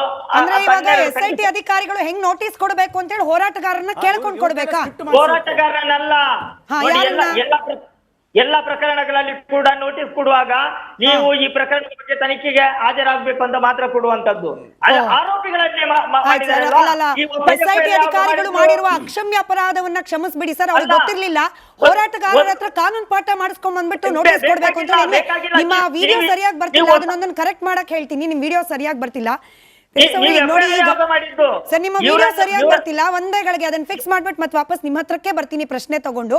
ಅಲ್ಲಿವರೆಗೂ ಸ್ವಲ್ಪ ಬೇರೆಯವ್ರನ್ನು ಮಾತನಾಡ್ಸ್ಲಿಕ್ಕೆ ನಿಮ್ಮ ಅನುಮತಿ ಬೇಕು. ಅನುಮತಿ ಕೊಟ್ಟಿದ್ದೀರಿ ಅಂತ ಭಾವಿಸ್ತಾ ತೇಜಸ್ ಅವರೇ, ಇವಾಗ ಕೋರ್ಟ್ ಮೊರೆ ಹೋಗಿರೋದು ಹೆಂಗಿದೆ ಅಂದ್ರೆ, ಈ 4 ಜನ ಯಾರು, ಮಟ್ಟಣ್ಣ, ಹಾಗೆ ತಿಮರೋಡಿ, ವಿಠಲ್ಲು, ಅದರ ಜೊತೆಯಲ್ಲಿ ಜಯಂತ್, ಇವ್ರು 4 ಜನದ ಮೇಲೆ ಏನು ಆಕ್ಷನ್ ಆಗ್ಬಾರ್ದು, ಏನೇ ಆಕ್ಷನ್ ಆಗೋಂಗಿದ್ರು ಚಿನ್ನಯ್ಯನ ಮೇಲೆ ಆಗ್ಬೇಕು. ಹಿಂಗೆ ನಾನು ಓದಿದ್ದೀನಿ. ಇದು ಓದಿದಾಗ ಸುಜಾತ ಭಟ್ ಮೇಲೆ ಆಗ್ಬೇಕು. ಸುಜಾತ ಭಟ್ ಆರಾಮಾಗಿ ಓಡಾಡ್ತಾ ಇದ್ದಾರೆ, ನಗ್ನಗ್ತಾ ಊರೆಲ್ಲ, ಬೆಂಗಳೂರು ಇಡೀ ಸಿಟಿ ಎಲ್ಲ ಓಡಾಡ್ತಾ ಇದ್ದಾರೆ. ಸುಜಾತ ಅಲ್ಲ, ಇಡೀ ಪ್ರಕರಣವನ್ನು ದಿಕ್ ತಪ್ಪಿಸಿದೆ ನೀವು ಅಂತ ಹೇಳ್ತಿದ್ದಾರೆ. ಇಡೀ ಪ್ರಕರಣದ ದಿಕ್ಕು ಬುರುಡೆಗೂ ನನ್ಗೂ ಸಂಬಂಧ ಇಲ್ಲ. ಅಂತದ್ರಲ್ಲಿ ಬುರುಡೆ ತಂದ್ಬಿಟ್ಟು ಇವ್ರುಗಳು ನನ್ಗೇನೆ ಏಮಾರಿಸ್ಬಿಟ್ಟು ಬುರುಡೆಯನ್ನ ಡೆಲ್ಲಿಗೆ ತಗೊಂಡು ಹೋಗಿ ನನ್ನನ್ನ ಆ ಬುರುಡೆ ನಿಮಗೆ ಗೊತ್ತಿತ್ತಾ, ಬುರುಡೆ ನೀವು ನೋಡಿದ್ದೀರಾ, ಯಾರದು ಬುರುಡೆ ಅಂತ ಗೊತ್ತಾ ಅಂತ ನನಗೆ SIT ಕೇಳಿದೆ. ನಾನು ಅದಕ್ಕೆ ಸಮಂಜಸವಾಗಿ ನಾನು ಉತ್ತರ ಕೊಟ್ಟಿದ್ದೀನಿ.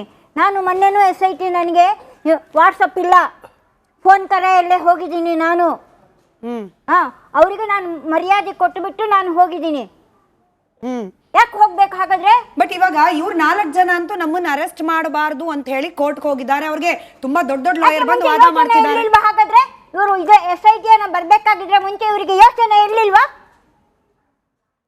SIT ತಂದಿದ್ದ ಇವರು ವಿಜಯದಲ್ಲಿ ಕೂತಿದ್ದೇವೆ ಅಂತ ಹೇಳದಪ್ಪ ಇವರು ಗಿರೀಶ್ ಮಠನ್ ಅವರು. ವಿಜಯದ ಹೆಬ್ಬಾಗಿಲಿನಲ್ಲಿ ಮರ್ಯಾದೆಯಲ್ಲಿ ಇನ್ನೂ ಮಾತಾಡ್ತಾರಲ್ರಿ ಜನ, ಮಾನ ಮರ್ಯಾದೆ ಇಲ್ದಿರೋರು ಇನ್ನೂ ಮಾತಾಡ್ತಾರಲ್ಲ. ಒಬ್ರಾದ್ಮೇಲೆ ಒಬ್ರು ತೇಜಸ್ ಅವರು. ಈಗ ನಾನು ಹೇಳ್ದಂಗೆ ಈಗ 4 ಜನ ಸೇಫ್ ಆಗ್ಬೇಕು. ಚಿನ್ನಯ್ಯ, ಸುಜಾತಾ ಭಟ್ ತರದವರು ಕಾನೂನಾತ್ಮಕವಾದ ಪ್ರಕ್ರಿಯೆಗಳನ್ನ ರಾಬರ್ಟ್ ಅವ್ರು ಹೇಳ್ದ ಹಾಗೆ ಹರಾಸ್ಮೆಂಟ್ ಆದ್ರೂ ಪರವಾಗಿಲ್ಲ ಅನುಭವಿಸ್ಬೇಕು. ಹಿಂಗಿದೆ ಲಾಜಿಕ್. ಸಮೀರ್ ಸಿಗಾಕ್ಸಿದ್ರು ನೋಡಿ. ಇದರಲ್ಲಿ ಎಷ್ಟು ವ್ಯವಸ್ಥಿತವಾಗಿ ಒಬ್ಬ ದಲಿತ ಚಿನ್ನಯ್ಯ, ಅವನ ಇಡೀ ಪಾಪ ಅವರ ಪತ್ನಿ ನೋಡಿದ್ರೆ ಗೋಳಾಡ್ತಾರೆ. ಹೌದು, ಆತನನ್ನ ಅನಾಥ ಮಾಡಿದ್ರು. ಆತನ ಮುಂದೆ ಇಟ್ಕೊಂಡು ಅದೇ ಜಾಗದಲ್ಲಿ ಏನಕ್ಕೆ ಗಿರೀಶ್ ಮಠನ್ ಅವರವರ ಸಂಬಂಧಿಕರು ಬರಬಾರ್ದು? ಮಾತೆತ್ತಿರ ಕೇಳ್ತಾರಲ್ಲ, ನಿಮ್ಮ ಮಕ್ಕಳು ಯಾಕೆ ಬರಕ್ಕಾಗಲ್ಲ, ಇವ್ರ ಯಾಕೆ ಬರಕ್ಕಾಗಲ್ಲ ಅಂತ. ಏನಕ್ಕೆ ಇವ್ರ ಮನೆಯವ್ರನ್ನ ಕರ್ಸಕ್ಕಾಗಿಲ್ಲ? ಇದ್ರ ಜೊತೆಗೆ ಚಿನ್ನಯ್ಯನ ಜೀವನ ಹಾಳು ಮಾಡೋದಲ್ದೇನೆ ಅವನು ಯೂಟ್ಯೂಬರ್ ಮೊಹಮ್ಮದ್ ಸಮೀರ ಅವ್ನು ಏನೋ ಒಂದು ಕಂಟೆಂಟ್ ಮಾಡ್ಕೊಂಡು ಏನು ಪಾಡ್ ಅವನು ರಮ್ಮಿ ಆ್ಯಪ್ ಪ್ರಮೋಷನ್ ಮಾಡ್ಕೊಂಡು ವಶೀಕರಣ ಆ್ಯಪ್ ಪ್ರಮೋಷನ್ ಮಾಡ್ಕೊಂಡಿದ್ದ. ಅವ್ನಿಗೆ ಎಂತ ಭವಿಷ್ಯ ಇತ್ತು ಅಂತಂದ್ರೆ, ಅವನು ಅದೇ ತರ ಅವ್ನು ಆ್ಯಪ್ ಮಾಡ್ಕೊಂಡು ಪ್ರಮೋಷನ್ ಮಾಡ್ಕೊಂಡು ಹೋಗಿದ್ರೆ ಅವ್ನು ಮದ್ರಾಸದಲ್ಲಿ ಒಳ್ಳೆ ಪ್ರೀಚರ್ ಆಗಿರ್ಬೋದಾಗಿತ್ತು. ಅದಕ್ಕೂ ಮಸಿ ಬೀಳಿದ್ರು ಅವ್ನಿಗೆ. ಇವತ್ತು ಇವ್ರಿಬ್ರು ಜೀವನಾನು ಹಾಳು ಮಾಡಿ ಒಂದ್ ಕಡೆ ದಲಿತರಿಗೂ ಸಹ ಮೋಸ ಮಾಡಿದ್ರು, ಇದ್ ಕಡೆ ಮುಸಲ್ಮಾನ್ ಕೂಡ ಮೋಸ ಮಾಡಿದ್ರು. ಪಾಪ ಅವ್ರಿಗೆ ಅಷ್ಟು ವಯಸ್ಸಾಗಿದೆ. ಇಂಥ ಏಜ್ ಅಲ್ಲೂ ಸಹ ಅವರು ಬೆಂಗಳೂರಿಂದ ಬೆಳ್ತಂಗಡಿ ಹೋಗ್ಬೇಕು. ಅವ್ರ ಬಗ್ಗೆನೂ ಯೋಚನೆ ಮಾಡ್ದೇನೆ ಇವರ ತನ್ನ ಸ್ವಂತಕ್ಕೋಸ್ಕರ, ತನ್ನ ಸ್ವಾರ್ಥಕ್ಕೋಸ್ಕರ ಇಷ್ಟು ಜನ ಬಲಿಪಶು ಮಾಡಿದ್ರಲ್ಲ, ಈ ಎಷ್ಟರ ಮಟ್ಟಿಗೆ ಸರಿ ಇದೆ? ಮತ್ತೆ ಇವ್ರಿಗೆ ಯಾವ ಅಧಿಕಾರಿಗಳು ಬೇಕು ಅದೇ ಅಧಿಕಾರಿಗಳು ಇರಬೇಕು ಅಂತ ಇವರು ನೇಮಕ ಮಾಡಿದ್ದು. ನಿಷ್ಠಾವಂತ ಅಧಿಕಾರಿ ಮಂಜುನಾಥ್ ಗೌಡ ನೇಮಕ ಆಗಿದ ತಕ್ಷಣ ಇವರೆಲ್ಲ ವಿರೋಧ ಮಾಡ್ತಾರೆ. ಏನಕ್ಕೆ ಅಂತ ಆತನ ವಿರೋಧ ಅವರು ಮಂಜುನಾಥ್ ಗೌಡ ಎನ್ಕ್ವೈರಿ ಮಾಡದೆ ಇವರ ನಾಟಕಗಳು ನಡೆಯೋದಿಲ್ಲ ಅಂತ. ಇವ್ರಿಗೆ ಹೇಗ್ ಬೇಕೋ ಎಲ್ಲ ಅದೇ ತರ ಸೆಟ್ ಮಾಡ್ಕೊಂಡಿದ್ದರು. ಮಾತೆತ್ತಿದ್ರೆ SIT ಕಚೇರಿಗೆ ಹೋಗಿ ಭೇಟಿ ಕೊಡುವಂಥದ್ದು, ಮಾಧ್ಯಮಗಳ ಮುಂದೆ ವಿಕ್ಟರಿ ಸಿಂಬಲ್ ತೋರಿಸುವಂಥದ್ದು. ನಾವು ಎಲ್ಲ ಹೇಳಿದಿರಿ, SIT ಅಂದ್ರೆ ಪ್ರಣವ್ ಮೊಹಂತಿ ಅವ್ರನ್ನೇ ಭೇಟಿ ಮಾಡಿ ಬಂದಿರೋ ಹಾಗೆ ನಟನೆ ಮಾಡುವಂಥದ್ದು. ಇಷ್ಟೆಲ್ಲ ಧೈರ್ಯವಾಗಿರ್ಬೇಕಾರೆ, ಇವ್ರ ಹತ್ರ ಸಾಕ್ಷ್ಯಗಳು ಇರ್ಬೇಕಾರೆ, ಇವ್ರ ಮಾತೆತ್ತಿದ್ರೆ ಕೀಪ್ಯಾಡ್ ಮೊಬೈಲ್ ತೋರಿಸ್ಕೊಂಡು ಸಾಕ್ಷಿಗಳಿದೆ ಅಂತ ಸಾಕ್ಷ್ಯ ಕೊಡ್ಬೋದಲ್ಲ SIT ಕಚೇರಿಗೆ ಹೋಗಿ? ಈ ಸಾಕ್ಷ್ಯಗಳು ಈಗಲೂ ಕೂಡ ಬರ್ಲಿಲ್ಲಪ್ಪ. ಮೊಬೈಲ್ ನಲ್ಲಿ ಇದ್ದದ್ದು, ಹಾಗೆ 367 ಮಿಸ್ಸಿಂಗ್ ಕೇಸ್ಗಳದ್ದು, ಇದು ಯಾವ್ದು ಕೂಡ ಆಚೆ ಬರ್ತಾನೆ ಇಲ್ಲ. ಇನ್ಯಾವಾಗ ಬರುತ್ತೆ ಅನ್ನೋದು ನಮಗೆ. ಕೀಪ್ಯಾಡ್ ಮೊಬೈಲ್ ನೋಡ್ಬಿಟ್ಟು ಅವ್ರು ದಂಗಾಗಿದ್ದಾರೆ. ಕೀಪ್ಯಾಡ್ ಮೊಬೈಲ್ ಅಲ್ಲಿ ಸಾಕ್ಷ್ಯಗಳು ಹೇಗ್ ಸಾಧ್ಯ ಅಂತ ಅದಕ್ಕೆ ದಂಗಾಗಿ ಹೋಗಿದ್ದಾರೆ ಅವರು. ಕೊಡೋದಿಲ್ಲ ಈಗಲೂ ಸಾಕ್ಷ್ಯ. ಅವರು ಈಗಲೂ ಸಾಕ್ಷಿಗಳು ಕೊಟ್ರೆ ಆರಾಮ ಓಡಾಡ್ಕೊಂಡಿರ್ಬೋದಾಗಿತ್ತು. ಇವ್ರು SIT ನ ಸ್ವಾಗತ ಮಾಡಿ SIT ಆಗಿದೆ ನಮ್ಗೆ ಹೋರಾಟದ ಜಯ ಅಂತಂದವರು ಇವತ್ತೇನಕ್ಕೆ ಕೇಸ್ನ ಕ್ವಾಶ್ ಮಾಡಿ ಅಂತ ಕೋರ್ಟ್ಗೆ ಹೋಗಿದ್ದಾರೆ. ಚೆನ್ನಾಗಿತ್ತು. ಇಲ್ಲ, ಒಂದು ಕ್ವಿಕ್ ರಿಯಾಕ್ಷನ್. ನಾನು ಚಂದ್ರಶೇಖರ್ ಸರ್ನ ಮಾತನಾಡ್ಸೋಕ್ ಮುಂಚೆ ಸ್ನೇಹಮಯಿ ಕೃಷ್ಣ ಅವರಿದ್ದಾರೆ. ಸ್ನೇಹಮಯಿ ಕೃಷ್ಣ ಅವರೇ, ನಾನು ಆಗ್ಲೇ ಹೇಳ್ತಾ ಇದ್ದೆ, ಸೆಕ್ಷನ್ 211 ಸಬ್ ಕ್ಲಾಸ್ A ಇದರ ಅಡಿಯಲ್ಲಿ ದಾಖಲಾಗಿರೋದು, ಹಾಗೆ ಮತ್ತೊಂದಷ್ಟು ಏನು ಸೆಕ್ಷನ್ಗಳನ್ನು ಹಾಕಿದ್ದಾರೆ. ಇದರಿಂದ ನಮಗೆ ಅಪಾಯ ಆಗ್ಬಿಡುತ್ತೆ, ಹಾಗಾಗಿ ನಮ್ಮ ವಿರುದ್ಧ ಬಲವಂತದ ಕ್ರಮವನ್ನ ಕೈಗೊಳ್ಳಬಾರದು ಅಂತೇಳಿ ನಾವು ಕೋರ್ಟ್ನ ಮೊರೆ ಹೋಗಿದ್ದೇವೆ. ಇವಾಗ ಇವ್ರ ಇಂಟೆನ್ಷನ್ ಬಗ್ಗೆನೇ ಅನುಮಾನ ಬಂದ್ಬಿಡುತ್ತೆ. ನಿಜವಾಗ್ಲೂ ಹೋರಾಟಗಾರರೇ ಆಗಿದ್ದಿದ್ರೆ ಇಂಥ ಅನೇಕ ಕೇಸ್ಗಳು ದಾಖಲಾದ್ರೂ ಪರವಾಗಿಲ್ಲ, ನಾವು ಆ ಹೆಣ್ಣು ಮಗಳಿಗೆ ನ್ಯಾಯ ಕೊಡಿಸ್ತೀವಿ, ಕೇವಲ ಸೌಜನ್ಯ ಮಾತ್ರ ಅಲ್ಲ, 100 ಹೆಣ್ಣು ಮಕ್ಕಳಿಗೆ ನಾವು ನ್ಯಾಯ ಕೊಡಿಸ್ತೀವಿ ಅಂತ ಹೇಳಿ ಹೋರಾಟ ಮುಂದುವರಿಸಬೇಕಾಗಿತ್ತು. ಯಾಕಂದ್ರೆ ಇವ್ರದೇ ಬಾಯಲ್ಲಿ ಬಂದ ಮಾತುಗಳು. ಇವಾಗ ಹೋಗ್ತಾರೆ, ನಾವು ಕೇಸನ್ನ ಅರ್ಧಕ್ಕೆ ನಿಲ್ಲಿಸೋ ಪ್ರಯತ್ನ ಮಾಡ್ತೀವಿ, ನಾವು ಸೆಕ್ಯೂರ್ ಆಗೋ ಪ್ರಯತ್ನ ಮಾಡ್ತೀವಿ ಅಂದಾಗ ಇವ್ರ ಇಂಟೆನ್ಷನ್ ಬಗ್ಗೆ ಅನುಮಾನ ಬರೋದಿಲ್ವಾ ಅಂತ ಹೇಳಿ.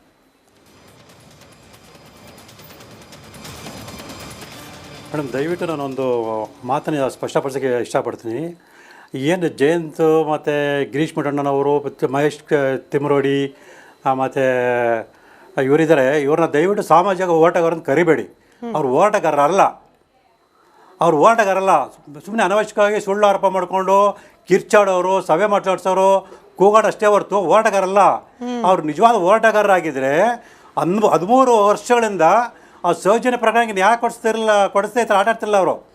ಅವ್ರ ಇರೋ ಸಾಕ್ಷ್ಯಗಳನ್ನು ಕೋರ್ಟ್ ಗಮನಕ್ಕೆ ತಂದು ಕಾನೂನಾತ್ಮಕವಾಗಿ ಹೋರಾಟ ನಡೆಸಿ ಇಷ್ಟೊತ್ತಿಗೆ ನಿಜವಾದ ಆರೋಪಿ ಶಿಕ್ಷೆ ಕೊಡಿಸೋದು ಪ್ರಯತ್ನ ಮಾಡ್ತಿರೋ ಹೊರತು ಈ ರೀತಿ ಸುಳ್ಳು ಆರೋಪ ಮಾಡಿಕೊಂಡು ಈ ಥರ ಎಲ್ಲ ಷಡ್ಯಂತ್ರ ಮಾಡಿಕೊಂಡು ಚಿನ್ನಯ್ಯನ ಕರ್ಕೊಂಬಂದು ಆತನಿಂದ ಒಂದು ಸುಳ್ಳು ಹೇಳ್ಸೋದು, ಸುಜಾತ ಭಟ್ಟನ ಕರ್ಕೊಂಬಂದು ಅವ್ರದ್ದು ಸುಳ್ಳು ಹೇಳ್ಸೋದು, ಈ ಥರ ಎಲ್ಲ ಮಾಡ್ತಿರ್ಲಿಲ್ಲ ಅವರು.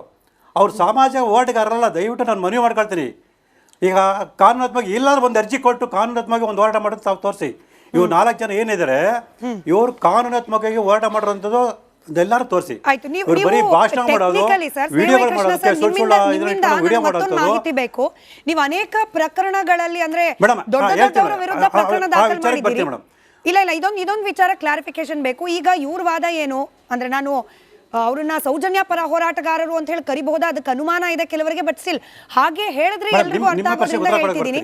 ಇಲ್ಲ ನನಗಿರೋದೇನು ಅಂತಂದ್ರೆ, ಇವ್ರೇನ್ ಹೇಳ್ತಿದ್ದಾರೆ, ನಾವು ಇಡೀ ಪ್ರಕರಣವನ್ನ ರದ್ದು ಮಾಡ್ಲಿಕ್ಕೆ ಕೋರ್ಟ್ಗೆ ಹೋಗಿಲ್ಲ, ಕೇವಲ ನಮ್ಮ ವಿರುದ್ಧ ಅರೆಸ್ಟ್ ಆಗದೆ ಇರೋ ರೀತಿಯಲ್ಲಿ ಮಾತ್ರ ಹೋಗಿದ್ದೇವೆ ಅಂತ ಹೇಳಿ ಹೇಳ್ತಿದ್ದಾರೆ. ಬಟ್ ಇಲ್ಲಿ ಪ್ರೇಯರ್ ಅಂತ ಒಂದು ಸೆಕ್ಷನ್ ಇದೆ ಸರ್, ಈ ಅರ್ಜಿಯನ್ನು ಸಲ್ಲಿಕೆ ಮಾಡಿದ್ದಾರೆ ಕೋರ್ಟ್ಗೆ. ಅದರಲ್ಲಿ ಮೊದಲ ಪಾಯಿಂಟ್ನಲ್ಲೇ ಹೇಳಲಾಗಿದೆ, quash the FIR registered in crime number 39 of 2025 BNS registered on the file of Dharmasthala police station. ಹಿಂಗಂದ್ರೆ ಏನು ಅಂತ ಬೇಕು. ಸ್ನೇಹಮಯಿ ಕೃಷ್ಣ ಸರ್. ಮೇಡಮ್, ಅವರು ಏನದು 39/2025 ಪ್ರಕರಣ ದಾಖಲಾಗಿದೆ, ಆ ಪ್ರಕರಣ ರದ್ದುಪಡಿಸಿ ಅಂದ್ರೆ ಅವ್ರು ಹಾಕೊಂಡಿದ್ದಾರೆ. ಸೊ ಯಾಕೆ ಅಂತೇಳಿ ಆ ಪ್ರಕರಣ ನಮ್ಮನ್ನ ಆರೋಪಿ ಮಾಡ್ತಾರೆ, ನಮ್ಮನ್ನು ಅವರು ಬಂಧನಕ್ಕೊಳಪಡಿಸ್ತಾರೆ. ಮತ್ತು ನೀವು ಹೇಳೋ ಸೆಕ್ಷನ್ ಹೇಳಲ್ಲ, ಅವರು ಆ ಸೆಕ್ಷನ್ಗೆ ಎದುರ್ಕೊಂಡಿಲ್ಲ, ಇದಕ್ಕಿಂತಲೂ ಭಯಂಕರವಾದ ಅಪರಾಧ ಕುರಿತು ಅವ್ರು ಮಾಡಿದ್ದಾರೆ. ಅದೆಲ್ಲ ಈಚೆ ಬರುತ್ತೆ, ಬಂದಾಗ ನಮಗೆ ಜಾಮೀನು ಕೂಡ ಸಿಗಲ್ಲ ಅನ್ನೋ ಭಯ ಅವ್ರಿಗೆ ಶುರು ಆಗಿದೆ. ಈ ಕಾರಣದಿಂದ ಆ ಪ್ರಕರಣವನ್ನು ರದ್ದುಪಡಿಸಿ ಅಂತೇಳಿ ಅವರು ಅರ್ಜಿ ಹಾಕೊಂಡಿರೋಂಥದ್ದು. ಇವರು ರಾಜ್ಯದ ಜನತೆಗೆ ಮೋಸ ಮಾಡುವಂಥ ಕೆಲಸಗಳು ಮಾಡ್ತಾ ಇದ್ದಾರೆ. ಸೊ ಆ ಕಾರಣದಿಂದ ನಾನು ಹೇಳಿದ್ದು, ಅವರು ಹೋರಾಟಗಾರರಲ್ಲ, ಅವರು ರಾಜ್ಯದ ಜನತೆಗೆ ಗೊಂದಲ ಮೂಡಿಸುವಂಥ, ಸಮಾಜ ಸ್ವಾಸ್ಥ್ಯನ ಹಾಳು ಮಾಡುವಂಥ ವ್ಯಕ್ತಿಗಳವರು. ಅವ್ರು ಎಲ್ಲಿಗೆ ಬೇಕಾದ್ರೆ ಬರಲಿ, ನಾನು ಅದನ್ನು ಸಾಬೀತುಪಡಿಸ್ತೀನಿ, ಅವ್ರು ನನ್ನ ಮೇಲೆ ಕೇಸ್ ಹಾಕೊಳ್ಳಿ, ಅಲ್ಲೂ ಕೂಡ ಸಾಬೀತುಪಡಿಸ್ತೀನಿ. ಅವ್ರು ಏನೇನು ಮಾಡ್ತಾ ಇದ್ದಾರೆ, ಅವ್ರ ಹಿಂದೆ ದೊಡ್ಡ ಮೇಡಮ್, ನಾನು ಇಲ್ಲಿ ಸ್ಪಷ್ಟವಾಗಿ ರಾಜ್ಯ ಜನತೆಗೆ ಹೇಳ್ತೀನಿ, ನಾನು ಇದಕ್ಕೆ ಸಂಬಂಧಪಟ್ಟಾಗಿ ದೂರು ಕೊಟ್ಟ ನಂತರ ಹಲವಾರು ಸಲ ಬೆಳ್ತಂಗಡಿಗೆ ಹೋಗಿದ್ದೀನಿ, ಧರ್ಮಸ್ಥಳಕ್ಕೆ ಹೋಗಿದ್ದೀನಿ. ಅಲ್ಲಿ SIT ಅಧಿಕಾರಿಗಳನ್ನ ಮತ್ತು ಅಲ್ಲಿದ್ದಂಥ ಕೆಲವು ಗಣ್ಯ ವ್ಯಕ್ತಿಗಳನ್ನ ನಾನು ಸಂಪರ್ಕ ಮಾಡಿ ಅವ್ರ ಜೊತೆ ಚರ್ಚೆ ಮಾಡಿದ್ದೀನಿ. ಆ ಸಂದರ್ಭ ತಿಳಿದು ಬಂಥ ವಿಚಾರ ಏನಂತಂದರೆ, ಈ ಏನು ಇವ್ರು 4 ಗ್ಯಾಂಗ್ ಇದೆ, ಇವರಿಂದ ಇರತಕ್ಕಂಥ ನೆಟ್ವರ್ಕನ್ನು ನೋಡಿ SIT ಅಧಿಕಾರಿಗಳು ಎದುರ್ಕೊಂಡ್ಬಿಟ್ಟಿದ್ದಾರೆ. ಅಷ್ಟು ದೊಡ್ಡ ಮಟ್ಟದ ಒಂದು ನೆಟ್ವರ್ಕು ಇವರಿಂದ ಇದೆ. ಸೊ ಅದೆಲ್ಲ ಭಯ ಈಚೆ ಬರ್ದನ್ನೋದೇ ಭಯ ಅಷ್ಟೇ ಹೊರತು, ಇವರು ಈ ಒಂದು ಕೇಸಿಂದ, ಸಣ್ಣ ಒಂದು ಕೇಸಿಂದ ನಾವು ಇದು ತೊಂದರೆ ಒಳಗಾಗ್ತೀವಿ ಅನ್ನೋದಲ್ಲ ಅದು. ಸರಿ ಚಂದ್ರಶೇಖರ್ ಅವರಿದ್ದಾರೆ. ಚಂದ್ರಶೇಖರ್ ಅವರೇ, ನೀವೇ ಮಾಡಿದ ಸ್ಟೇಟ್ಮೆಂಟ್ ಇವತ್ತು ಸರ್ಕಾರಿ ಪ್ರಾಯೋಜಿತ ಈ SIT ತನಿಖೆ ಮಾಡ್ತಿರೋದು, ಅದರ ಇಂಪ್ಲಿಕೇಶನ್ಗಳನ್ನ ನೋಡ್ತಾ ಇದ್ರೆ ಎಲ್ಲವೂ ಕೂಡ ಸರ್ಕಾರ ಅಂದ್ರೆ ಕಾಂಗ್ರೆಸ್ ಪಕ್ಷದ ನೇತೃತ್ವದ ಸರ್ಕಾರ ಇದರಲ್ಲಿ ಇನ್ವಾಲ್ವ್ ಆಗಿದೆ ಅನ್ನೋ ಅನುಮಾನ. ಇದು ಬರ್ಲಿಕ್ಕೆ ಕಾರಣ ಏನು ಅಂತ ಹೇಳಿ ನೋಡಿ. ಮೊದಲಿಗೆ ಇನ್ನು ಯುದ್ಧ ಶುರುವಾಗಕ್ಕೆ ಮುಂಚೆನೆ ಶಸ್ತ್ರತ್ಯಾಗ ಮಾಡಿ ಬಿಲ ಸೇರ್ಕೊಂಡಿರ್ತಕ್ಕಂಥ ಹೇಡಿಗಳಿಗೆ ಧಿಕ್ಕಾರ ಹೇಳ್ತಾ, ಶೇಮ್ ಹೇಳ್ತಾ, ಆ ಹೇಡಿಗಳ ಹಿಂದೆ ವ್ಯೂಹ ರಚನೆ ಮಾಡಿದ್ರಲ್ಲ, ಅವಕಾಶ ಇದೆ ಅಂತ ಹೇಳಿ ಇನ್ನೊಂದಷ್ಟು ಹೇಡಿಗಳಿಗೆ ಅವ್ರಿಗೂ ಕೂಡ ಶೇಮ್ ಹೇಳ್ತಾ, ನೀವು ಅದೇ ಹೇಳಿದ್ನಲ್ಲ, ಮರ್ಯಾದೆ ಇಲ್ಲದೆ ಬಂದು ಇವತ್ತು ಹೆದರ್ಕೊಂಡು ಊರ ಜನಗಳ ಮುಂದೆ ಎಲ್ಲನೂ ಇವರು ಬೆತ್ತಲಾಗ್ತಿರೋದು ನೋಡಿದ್ರೆ ಒಂಥರ ಹೇಳಿದ್ನಲ್ಲ, ಅಸಹ್ಯ ಅನ್ಸುತ್ತೆ. ನೋಡಿ, ಈ ಟೆರರಿಸ್ಟ್ ಆರ್ಗನೈಸೇಷನ್ಗಳಲ್ಲಿ ಒಂದು ಮೋಡಸ್ ಆಪರೆಂಡಿ ಇರುತ್ತೆ. ಯಾರಿಗಾರು ಒಬ್ಬರಿಗೆ ಬಾಂಬ್ ಬ್ಲಾಸ್ಟ್ ಮಾಡೋದಕ್ಕೆ ಒಳಗಡೆಗೆ ಕಳಿಸೋದು, ಅಕಸ್ಮಾತ್ ಅದು ಸಕ್ಸಸ್ ಆಗಲಿಲ್ಲ ಅಂದರೆ ಹೇಗಾದರೂ ಮಾಡಿ ಸೇಫ್ ಆಗಿ ಅವ್ರನ್ನ ವಾಪಸ್ ಕಳ್ಸ್ಕೊಂಡ್ಬಿಡೋದು. ಯಾಕೆ ಅಂತ ಹೇಳಿದ್ರೆ, ನಿಧಾನಕ್ಕೆ ಟೈಮ್ ತಗೊಂಡು ಇನ್ನೊಂದು ವ್ಯೂಹ ಮಾಡಿಕೊಂಡು ಇನ್ನೊಂದೇನೋ ಪ್ಲಾನ್ ಮಾಡಿಕೊಂಡು ನಿಧಾನಕ್ಕೆ ಅವ್ರನ್ನ ಮತ್ತೆ ಕಳಿಸ್ತಕ್ಕಂಥ ಪ್ಲಾನ್ ಆಗ್ತಕ್ಕಂಥದ್ದು. ಇವತ್ತು ಹಿಂಗೆ ಏನು ಬ್ಲಾಸ್ಟ್ ಮಾಡೋಕ್ಕೆ ಬಂದಿದ್ರಲ್ಲ ಈ ಟೆರರಿಸ್ಟ್ಗಳ ಥರ, ಅದು ಆಗಲಿಲ್ಲ. ಈಗ ಅರ್ಜೆಂಟು ಸೇಫಾಗಿ ವಾಪಸ್ ಹೋಗಬೇಕು. ವಾಪಸ್ ಹೋದ್ಮೇಲೆ ಇವು ಸುತ್ತ ಕೂತಿದಾರಲ್ಲ ಈ ಏನು ಒಂದು ಪಾಪಿ ಗ್ಯಾಂಗು, ಇವರು ಮತ್ತೆ ಇನ್ನೊಂದು ವ್ಯೂಹ ರೆಡಿ ಮಾಡಿ ಇನ್ನೊಂದು 6 ತಿಂಗಳು 1 ವರ್ಷಕ್ಕೆ ಮತ್ತೊಂದು ದೇವಸ್ಥಾನವೋ ಅಥವಾ ಧರ್ಮಸ್ಥಳದ ಬಗ್ಗೆ ಇನ್ನೊಂದು ಕಥೆನೋ ಹೇಳೋದು, ಆಮೇಲೆ ಅವ್ರನ್ನ ಬಿಡ್ತಕ್ಕಂತಹ ಒಂದು ಇದಕ್ಕೋಸ್ಕರ ಈಗ ಸದ್ಯಕ್ಕೆ ಇದರಿಂದ ಪಾರಾಗೋದಕ್ಕೆ ಓಡ್ ಬಂದಿರತಕ್ಕಂಥ ರಣಹೇಡಿಗಳು. ನೋಡಿ ಸ್ಮಿತಾ ಅವರೇ, ನಿಮಗಾಗಲಿ, ಹೋರಾಟ ಮಾಡಿರ್ತಕ್ಕಂಥ ತೇಜಸ್ ಗೌಡರಿಗೆ, ಕೀರ್ತಿ ಅವರಿಗೆ, ಪಾಪ ಈ ತಾಯಿನೂ ಕೂಡ ಈ ಹೋರಾಟದಲ್ಲಿ ಸಿಗಾಕೊಂಡು ಇವತ್ತು ಧೈರ್ಯವಾಗಿ ಆಚೆ ಕಡೆಗೆ ಬಂದು ಇವರು ಮುಖವಾಡವನ್ನು ಅನಾವರಣ ಮಾಡ್ತಿದ್ದಾರೆ. ನಿಮ್ಮ ಚಾನಲ್ಗೆ, ಶೋಭಾ ಮೇಡಮ್ನವ್ರಿಗೆ ಎಲ್ಲರಿಗೂ ಕೂಡ ಒಂದು ಧನ್ಯವಾದ ಅರ್ಪಿಸ್ತಾ. ಯಾಕೆ ಅಂತ ಹೇಳಿದ್ರೆ, ಯಾರೂ ಇದರ ವಿಷಯದಲ್ಲಿ ನಂಬಿಕೆನೇ ಇಲ್ದಿದ್ದ ಸಂದರ್ಭದಲ್ಲಿ ನೀವು ನಿಂತ್ಕೊಂಡ್ರಿ. ವಿನಯ್ ಗಿಳಿಯಾರವರಾಗಲಿ, ಕೀರ್ತಿಯವರಾಗಲಿ, ತೇಜಸ್, ನೀವೆಲ್ಲರೂ ಗಟ್ಟಿಯಾಗಿ ನಿಂತ್ಕೊಂಡ್ರಿ. ನೀವು ಕೂಡ ಗಟ್ಟಿಯಾಗಿ ನಿಂತ್ಕೊಂಡ್ರಿ, ನಿಮ್ಮ ಚಾನಲ್ ನಿಂತ್ಕೊಂತು. ಅದಕ್ಕೋಸ್ಕರ ಇವತ್ತು ಒಂದು ತಾರ್ಕಿಕ ಅಂತ್ಯಕ್ಕೆ ಇವತ್ತು ಬರ್ತಕ್ಕಂಥದ್ದಾಯ್ತು. ಇವತ್ತು ನಿಮ್ಮೆಲ್ಲರಿಗೂ ಮತ್ತೊಮ್ಮೆ ಅಭಿನಂದನೆಗಳು. ಯಾಕೆ ನೋಡಿ, ಸರ್ಕಾರದ ಮೇಲೆ ಅನುಮಾನಗಳು ಬರುತ್ತೆ ಅಂತ ಹೇಳಿದ್ರೆ, ಸರ್ಕಾರದದ್ದು ಏನಾದರೂ ಸಪೋರ್ಟ್ ಇರಲಿಲ್ಲ ಅಂತ ಹೇಳಿದ್ರೆ ಈ ರೀತಿ ಬಿಡಾಡಿ ದನಗಳಂಗೆ ಇವರೆಲ್ಲರೂ ಓಪನ್ ಆಗಿ ಓಡಾಡಿಕೊಂಡು ವಿಡಿಯೋಗಳು ಮಾಡಿಕೊಂಡು ಇದು ಬೆಳ್ತಂಗಡಿ ಸ್ಟೇಷನ್ ಮುಂದೆ ಇದನ್ನ ಫೋಟೋ ಶೂಟ್ಗಳು ಮಾಡ್ಕೊಂಡು ಇಲ್ಲಿಗೆ ಸಾಧ್ಯ ಆಗ್ತಿತ್ತ? ಯಾವುದೋ ಒಬ್ರು ರಮ್ಯನ್ ಕೆಟ್ಟ ಮಾತಾಡಿದ್ರು ಅಂತೇಳಿ 12 ಜನ 12 ಗಂಟೆ ಒಳಗಡೆಗೆ ಬಂಧಿಸ್ತಾರೆ. ಯಾರೋ RSS ಬಗ್ಗೆ ಇವನ ಪ್ರಿಯಾಂಕರ್ಗೆ ಫೋನ್ ಮಾಡಿದ್ರು ಅಂತೇಳಿ ಅವ್ನ IP ಅಡ್ರೆಸ್ ಹುಡುಕೊಂಡು ಅವ್ನ ಫೋನ್ ಟವರ್ ಹುಡುಕೊಂಡು ಅಲ್ಲಿಂದ ಎತ್ಕೊಂಡ್ಬರ್ತಾರೆ. ಇಂತಹ ಒಂದು ವಿದ್ವತ್ ತಾಕತ್ತಿರ್ತಕ್ಕಂಥ ಸರ್ಕಾರಕ್ಕೆ ಇವ್ರ ಮನೆ ಮಂದೋಗಿ 3 ಸರಿ ಏನು ನೋಟಿಸ್ ಹೇಳ್ತಕ್ಕಂಥ ಹೇಡಿತನ ಬಂತ ಅಥವಾ ಅಷ್ಟೊಂದು ವೀಕ್ ಆಗುತ್ತೆ ಫಾಲೋ ಮಾಡ್ತಿದ್ದಾರೆ SIT ಅಧಿಕಾರಿಗಳು? ಅವ್ರನ್ನ ಅರೆಸ್ಟ್ ಮಾಡ್ಲೇಬೇಕು ಅನ್ನೋ ರೀತಿಯಲ್ಲಿ ಅವ್ರು ನಾನು ಹೇಳ್ತಿರೋದು ಒಂದ್ ನಿಮಿಷ ಬಂದ್- ಹೇಳ್ತಿದ್ನಲ್ಲ, ಬಂದ್. ಇವ್ರು ಶಸ್ತ್ರಾಸ್ತ್ರ ವಿಚಾರದಲ್ಲಿ ತಿಮ್ರೋಡಿ ಮೇಲೆ ಇದು ಅರೆಸ್ಟ್ ವಾರೆಂಟ್ ಆದಾಗ ತಿಮ್ರೋಡಿ ಎಲ್ಲಿದ್ದಾರೆ ಅಂತ ಹೇಳಿ ಚಿಕ್ಕ ಮಕ್ಕಳಿಗೆಲ್ಲ ಗೊತ್ತಲ್ರಿ, ಅಂತದ್ ಬಿಟ್ಬಿಟ್ಟು ನೀವು ಹೋಗಿ ಮೂರು ಸರಿ ಬಾಗ್ಲ ಅಂಟಿಸ್ತೀರಾ ಅಂತ ಹೇಳಿದ್ರೆ ಬಾಗ್ಲ ಅಂಟಿಸೋದಕ್ಕೆ ತಾಕತ್ ಬೇಕಾ ಅದಕ್ಕೆ? ಇವತ್ತು ಸಮೀರನಿಗೆ ಅವನು ಬೆಳ್ತಂಗಡಿಲಿದ್ದ ಅವನಿಗೆ ಅರೆಸ್ಟ್ ವಾರೆಂಟ್ ಆದಾಗ ಅವ್ನು ವಾಪಸ್ಸು ಬೆಂಗಳೂರಿಗೆ ಹೋಗಿ ಅಲ್ಲಿ ಇದನ್ನ ತಗೊಳ್ಳೋವರ್ಗು ಬೇಲ್ ತಗೊಳ್ಳೋವರ್ಗು ಸುಮ್ಮನೆ ಇದ್ಬಿಟ್ಟು ಬೇಲ್ ತಗೊಂಡ್ಮೇಲೆ ಅವ್ನ ಮನೆ ಹತ್ರ ಹೋಗ್ತಾರಂತೆ ಇವರು. ಸರಿ. ಯಾಕೆ ಅಂತ ಹೇಳಿದ್ರೆ ಈ ಸಮೀರನ ಹಿಂದಿರ್ತಕ್ಕಂಥದ್ದು ಕಾಂಗ್ರೆಸ್ನ ದ್ವಾರಕಾನಾಥ್ ಅವರೇ ಬೇಲ್ ಕೊಡ್ತಿದ್ದು. ಇವತ್ತು ನೋಡಿ, ನೀವು ಕೇಳಿದ ಪ್ರಶ್ನೆ ಕೇಳಿದ್ರೆ ನಿಮ್ಗೆ ಸರ್ಕಾರದ ಮೇಲೆ ಯಾಕೆ ಅನುಮಾನ ಅಂತೇಳಿ 24 ಗಂಟೆ ಒಳಗಡೆಗೆ ಸರ್ಕಾರ SIT ರಚನೆ ಮಾಡ್ತು. ಯಾರ ಒತ್ತಡಕ್ಕೆ ರಚನೆ ಮಾಡ್ತು? ಆ ಯಾರು ಲೆಫ್ಟಿಸ್ಟ್ ಗ್ಯಾಂಗ್ಗಳು ಹೋಗಿ ಒತ್ತಾಯ ಹಾಕಿದ್ರೆ ಸಿದ್ದರಾಮಯ್ಯನವರಿಗೆ ಅವರ ಒತ್ತಾಯಕ್ಕೆ ಮಾಡ್ತು. ಒತ್ತಾಯ ಮಾಡಿದ ಮೇಲೆ ಅಲ್ಲಿನ SP ರಿಪೋರ್ಟ್ ತಗೋಬೇಕಾಗಿತ್ತು, ಬೇಕಾ ಬೇಡ ಅಂತೇಳಿ. ಅಲ್ಲಿನ SP ರಿಪೋರ್ಟ್ ನೆಗೆಟಿವ್ ಆಗಿತ್ತು. ಅದನ್ನ ಓವರ್ ರೂಲ್ ಮಾಡಿ SIT ಫಾರಂ ಮಾಡಿದ್ರು. ಮಾಡಿದ ಮೇಲೆ ಇವ್ರಿಗೆ ಯಾವ್ಯಾವ ಈ ಲೆಫ್ಟಿಸ್ಟ್ಗಳು ಮತ್ತೆ ಈ ಪಾಪಿ ಗ್ಯಾಂಗ್ ಕೂತಿದೆಯಲ್ಲ ಇವರ ಒತ್ತಡಕ್ಕೆ ಬಿದ್ದು ಸರ್, ಭಾಷೆ ಬಗ್ಗೆ ದಯವಿಟ್ಟು ಗಮನ ಇಟ್ಕೊಳ್ಳಿ. ಹೌದು, ಧರ್ಮಸ್ಥಳದ ಬಗ್ಗೆ ಮಾತಾಡ್ಬೇಕಾದ್ರೆ ಭಾಷೆ ಬಗ್ಗೆ ಜ್ಞಾನ ಇರಲಿಲ್ಲ ಅವ್ರದ್ದು ಮುಖವಾಡ ಇವಾಗ ಎಕ್ಸ್ಪೋಸ್ ಆಗಿದೆ, ನೀವ್ ಯಾಕೆ ಹಾಗಾಗ್ತೀರಿ? ಆಯ್ತು ಆಚೆ ಕಡೆಗೆ ಬಂದಾಗ ಈ ಆಫೀಸರ್ಗಳೆಲ್ಲರಿಗೂ ಬೇಕು ಎಲ್ಲವೂ ಮಾಡ್ಕೊಂಡಿದ್ದಾಗ ಇವತ್ತು ನೋಡಿ, ಇವತ್ತು ಏನು 31ನೇ ತಾರೀಕು, ಇವತ್ತು ಏನೋ ರಿಪೋರ್ಟ್ ಕೊಡ್ಲೇಬೇಕಿತ್ತು ಮ್ಯಾಕ್ಸಿಮಮ್ ಅಂತ ಹೇಳಿದ್ರೆ 2-3 ದಿನ, 1 ವಾರ ಟೈಮ್ ಬೇಕು ಅಂತ ಸರ್ಕಾರವೇ ಅದನ್ನ ರಿಪೋರ್ಟ್ ಕೊಟ್ಟಿರ್ಲಿಲ್ಲ, ಅಫಿಷಿಯಲ್ ಒಂದು ವಿಷಯ ಬಂದಿರಲಿಲ್ಲ. ಹಾಗಾಗಿ ಸಿದ್ದರಾಮಯ್ಯನವರೇ ಹೇಳಿ, ಪರಮೇಶ್ವರ್ ಅವರೇ ಹೇಳಿ ಇವತ್ತು ಬಂದೇ ಬರುತ್ತೆ ಈ ಮಂತ್ ಎಂಡ್ ಒಳಗಡೆ ಅಂತ ಹೇಳಿದ ಮೇಲೆ ಅದು ಕೊಡಬೇಕಾದಂತ ಸಂದರ್ಭದಲ್ಲಿ ನೆನ್ನೆ ಅದೇ ದಿವಸ ಇದ್ದಕ್ಕಿದ್ದಂಗೆನೆ ಅವ್ರು ಹೋಗಿ ಹೈಕೋರ್ಟ್ಗೆ ಹೋಗ್ತಾರೆ. ಕಂಪ್ಲೇಂಟ್ ಏನ್ ಹೈಕೋರ್ಟ್ ಅಲ್ಲಿ ಹಾಕಿದ್ರಿ, ನೀವ್ ಕೇಳಿದ್ರೆ ಅವ್ರು ಹೇಳೋದು ಕಾನೂನಲ್ಲಿ ಪ್ರಾವಿಷನ್ ಇದೆ, ನಾವು ಮಾಡ್ಕೊಂಡ್ವಿ ಅಂತ ಹೇಳಿ. ಆದ್ರೆ ಅದೇ ಕಾನೂನಲ್ಲಿ ಸುಜಾತಾ ಭಟ್ ಅವರೇ, ಅದೇ ಕಾನೂನಲ್ಲಿ ಅತ್ಯಂತ ದುಬಾರಿಯ ಲಾಯರ್ಗಳು ಅನ್ನೋ ಪಟ್ಟಿಯಲ್ಲಿರುವ ಕೆಲವರನ್ನ ಕರ್ಕೊಂಡು ಬಂದು ವಕಾಲತನ್ನು ವಹಿಸಲಾಗ್ತಿದೆ, ತಪ್ಪಲ್ಲ. ಬಟ್ ಈಗ ನೀವು ಕೂಡ ಆ ಗುಂಪಿನ ಜೊತೆಯಲ್ಲಿದ್ರಿ ಕೆಲ ದಿನಗಳ ಕಾಲ. ಇವಾಗ ನಿಮ್ಮ ಪರಿಸ್ಥಿತಿ ಏನಿದೆ? ನಿಮ್ಮ ಪರವಾಗಿ ವಕೀಲರನ್ನ ಕೊಟ್ಟಿದ್ದಾರಾ ಇವರು? ನೀವ್ ಇನ್ ಕೇಸ್ ನಾಳೆ ದಿನ ಸುಳ್ಳು ಹೇಳಿದ್ರಿ ಅಂತ ಹೇಳಿ SIT ಅವ್ರು ಅರೆಸ್ಟ್ ಮಾಡಿದ್ರೆ ನಿಮ್ಮನ್ನು ಬಿಡಿಸ್ಕೊಂಡು ಬರ್ಲಿಕ್ಕೆ ಯಾರಾದ್ರೂ ಈ ಗುಂಪಿನ ಸದಸ್ಯರು ಇದ್ದಾರಾ ನಿಮ್ ಬೆಂಬಲವಾಗಿ? ಈ ಗುಂಪಿನ ಸದಸ್ಯರು ನನ್ನನ್ನು ಆವತ್ತು ನಾನು ವಿಚಾರಣೆಗೆ ಹಾಜರಾದಂದಿನಿಂದನೂ ಇವತ್ತಿನ ತನಕನೂ ನನಗೆ ಈ ಗುಂಪಿನ ಸದಸ್ಯರು ಯಾರು ಕಾಂಟ್ಯಾಕ್ಟಲ್ಲಿ ಇಲ್ಲ. ನಾನು ಕಾಂಟ್ಯಾಕ್ಟ್ ಮಾಡೋಕ್ಕೂ ನಾನು ಹೋಗಲಿಲ್ಲ, ನನಗೆ ಅವಶ್ಯಕತೆ ಇಲ್ಲ. ಆಯಿತಾ? ನಂದು ಏನಿದೆ ಸ್ಟೇಟ್ಮೆಂಟು, ನನ್ನ ವರ್ಷನ್ ಏನಿದೆ ನಾನು ಅದನ್ನು SITಯಲ್ಲಿ ಕೊಟ್ಟಿದ್ದೀನಿ. SITಯಲ್ಲಿ ಏನು ಇದು ಮಾಡಬೇಕು. ಅವರು ಮೊನ್ನೆನೂ ನನಗೆ ಕರೆದ್ರು, ಆವತ್ತಿನ ದಿನನೇ ಮೊನ್ನೆ 27ನೇ ತಾರೀಕು ಈ 4 ಜನಕ್ಕೂ SIT ಕರೆದಿತ್ತು. ಅವ್ರು 4 ಜನ ಬಂದಿಲ್ಲ. ಯಾಕೆ ಬರ್ಬೋದಾಗಿತ್ತಲ್ಲ? ನಾನು ತಪ್ಪು ಮಾಡಲಿಲ್ಲ ಅಂದ್ರೆ ಯಾಕೆ ಬಂದು ಎದುರಿಸ್ಬೇಕಲ್ವಾ? ನಾನು ಹೇಳುದು ಸಿಂಪಲ್, ತಪ್ಪು ಮಾಡ್ಲಿಲ್ಲ ಅಂದ್ರೆ ಬಂದು ಎದುರಿಸ್ಬೇಕು, ಇದು ತಾಕತ್ತು. ನಿಮಗೆ ಎಷ್ಟು ಸತಿ ನೋಟಿಸ್ ಕೊಟ್ರು? ನೀವ್ ಎಷ್ಟು ಸತಿ ಹೋದ್ರಿ? ನಿಮ್ಗೆ ಓಡಾಡ್ಲಿಕ್ಕೆ ಖರ್ಚು ವೆಚ್ಚ ಅಥವಾ ನೀವು ಅಲ್ಲಿ ಹೋದ್ರೆ ಅರೆಸ್ಟ್ ಆಗ್ಬಿಡ್ತೀನಿ ಅನ್ನೋ ಭಯ? ಸಾಲ ಮಾಡ್ಕೊಂಡು ಹೋಗಿದ್ದೀನಿ. ಆಮೇಲೆ ಕೀರ್ತಿ ಅವ್ರ ಜೊತೆಗೆ ಹೋಗ್ಬಿಟ್ರೆ, ಅವರೊಂದು ಫೋಟೋ ತಕೊಂಡ್ಬಿಟ್ರೆ, ಅವ್ರೇನೋ ದುಡ್ಡಿನ ಅಂಶ ತೋರಿಸಿದ್ದಾರೆ. ಆಯ್ತು, ಆರ್ ಕನ್ನಡ ಜೊತೆಗೆ ಹೋಗ್ಬಿಟ್ಟು ಅಲ್ಲಿ ಲೈವ್ ಅಲ್ಲಿ ಕೂತ್ಕೊಂಡ್ಬಿಟ್ರೆ ಆರ್ ಕನ್ನಡದವರು ಧರ್ಮಸ್ಥಳದ ಕಡೆಯಿಂದ ದುಡ್ಡುಗಳನ್ನು ತಕೊಂಡು ಈ ರೀತಿ ಮಾತಾಡ್ತಾ ಇದ್ದಾರೆ. ಒಂದು ಸಿಂಪಲ್ ಕೇಸ್ ನಾವು ಹಾಕ್ಬೋದು, ಪಾಪ ಈಗ ಆಲ್ರೆಡಿ ಇರೋ ಕೇಸ್ಗಳಲ್ಲೇ ಸುಧಾರಿಸ್ಕೊಳ್ಳಿ ಅಂತ ಬಿಟ್ಟಿದೀವಿ. ಧರ್ಮಸ್ಥಳ ಪರ ಒಂದು ಸಿಂಪಲ್ ಕೇಸ್ ಹೇಳಿದ್ರೆ, ಯಾರಾದ್ರೂ ಹೇಳಿದ್ರೆ ನಾನು ಹೇಳೋದು ಇಷ್ಟೇ, ನನ್ನ ಬಗ್ಗೆ ಯಾರು ತೇಜೋವಧೆ ಮಾಡೋದು ಬೇಡ. ಇಲ್ಲಿ ತನಕ ತೇಜೋವಧೆ ಆಗಿದ್ದು ಸಾಕು, ನನ್ನನ್ನ ಯಾರು ಇಲ್ಲಿ ಇದು ಮಾಡೋದು ಬೇಡ. ಈಗ ನೋಟಿಸ್ ವಿಚಾರಕ್ಕೆ ಬರೋಣಮ್ಮ. ಈಗ ನೋಟಿಸ್ ಕೊಟ್ರಲ್ಲ, ನೀವು ಹೋಗಿ ವಿಚಾರಣೆಯನ್ನು ಎದುರಿಸ್ಲಿಕ್ಕೆ ಏನಾದ್ರೂ ತೊಂದರೆ ಆಯ್ತಾ? ನಿಮಗೆ ಭಯ ಆಯ್ತಾ? ಅರೆಸ್ಟ್ ಮಾಡ್ಬಿಡ್ಬೋದು, ನಮ್ಮನ್ನು ಸುಮ್ಮನೆ ಅರೆಸ್ಟ್ ಮಾಡ್ಬಿಡ್ಬೋದು SIT ಅವರು, ನನ್ನನ್ನೇ ಆರೋಪಿ ಸ್ಥಾನದಲ್ಲಿ ನೀನು ಅಪರಾಧಿ ಮಾಡ್ಬಿಡ್ಬೋದು, ಭಯ ಆಯ್ತಾ? ನಾನು ದೂರುದಾರೆ, ನನ್ನನ್ನು ಕರೆದ್ರು, ನಾನು ಹೋದೆ. ಅವ್ರು ಏನು ಕ್ವಶನ್ಗಳನ್ನು ಕೇಳಬೇಕು ಅದಕ್ಕೆ ಉತ್ತರವನ್ನು ಕೊಟ್ಟಿದ್ದೀನಿ, ಸಮಂಜಸವಾಗಿ ನಾನು ಕೊಟ್ಟಿದ್ದೀನಿ. ಅವ್ರು ಕೇಳಿದ ಪ್ರಶ್ನೆಗಳಿಗೆಲ್ಲ ಉತ್ತರ ಕೊಟ್ಟೆ. ಮೊನ್ನೆ 27ನೇ ತಾರೀಕು ಇನ್ನೂ ಕ್ಲಾರಿಫಿಕೇಶನ್ ಬೇಕಮ್ಮ ಬನ್ನಿ ಅಂತ ಕರೆದ್ರು. ವಾಟ್ಸಪ್ ಇಲ್ಲ ನನ್ನ ಹತ್ರ, ಫೋನಲ್ಲಿ ಕರೆದ್ರು. ಆಯ್ತು ಸರ್ ನಾನು ಬರ್ತೀನಿ ಅಂದೆ. ನಾನು ಅವರಿಗೆ ಏನ್ ನಾನು ತಲೆ ಬಾಗ್ಬೇಕು, ನಾನು ತಲೆ ಬಾಗಿ ಫೋನಲ್ಲಿ ಕರೆದಿದ್ದಾರೆ, ವಾಟ್ಸ್ಆಪ್ ಅಲ್ಲಿ ಕರೆದಿದ್ದಾರೆ, ಬಟ್ ಫಿಸಿಕಲಿ ಅಂದ್ರೆ ನೇರವಾಗಿ ಹೋಗಿ ಕೊಡ್ಬೇಕಾಗಿತ್ತು. ಹಾಗಾಗಿ ನಾವು ಹೋಗಿಲ್ಲ ಅಂತ ಕೂಡ ಹೇಳ್ತೀನಿ. ನನಗೆ ನೇರವಾಗಿ ಕೊಡಲೇಬೇಕು ಅಂತ ಏನಿಲ್ಲ. ಚಿನ್ನಯ್ಯನ ಸ್ಟೇಟ್ಮೆಂಟ್ ಮತ್ತೆ ಸುಜಾತಾ ಭಟ್ ಅವರ ಸ್ಟೇಟ್ಮೆಂಟ್ ನ ಆಧಾರದ ಮೇಲೆ ಈಗ ಬಾರಪ್ಪ ಅಂತ ಕರೀತಾ ಇರೋದು. ಇವರು ಕೊಟ್ಟಿರೋ ಸ್ಟೇಟ್ಮೆಂಟ್ ಗಳ ಆಧಾರದ ಮೇಲೆನೆ 183 ಈಗ ಮತ್ತೆ ರೆಕಾರ್ಡ್ ಇಲ್ಲ ಇದೇ ಅರ್ಜಿಯಲ್ಲಿ ಏನ್ ಬರೆದಿದ್ದಾರೆ, ನಮ್ಗೆ ಎಲೆಕ್ಟ್ರಾನಿಕ್ ಮೀಡಿಯಾ ಅಂದ್ರೆ ವಾಟ್ಸ್ಆಪ್ ಹಾಗೆ ಫೋನ್ ಮೂಲಕ ಕರೆದಿದ್ದಾರೆ, ಬಟ್ ಫಿಸಿಕಲಿ ಅದಕ್ಕೊಂದೇನೋ ಸೆಕ್ಷನ್ ಬೇರೆ ಮೆನ್ಷನ್ ಮಾಡಿ ಹಾಕಿದ್ದಾರೆ. 150 ಗಂಟೆ ನಮ್ಮನ್ನ SIT ಅವರು ಕೂರ್ಸಿಟ್ಟು ನಮ್ಮನ್ನ ಇದು ಮಾಡಿದ್ದಾರೆ. ರಾತ್ರಿ 12:30 ತನಕ ಅಂತ ಹೇಳಿದ್ರಲ್ಲ, ನಾನು ವಯಸ್ಸಾದವಳು, ನಾನು 10 ಗಂಟೆ ತನಕನೂ ನಾನು SIT ಅಲ್ಲಿ ಇದ್ದೆ.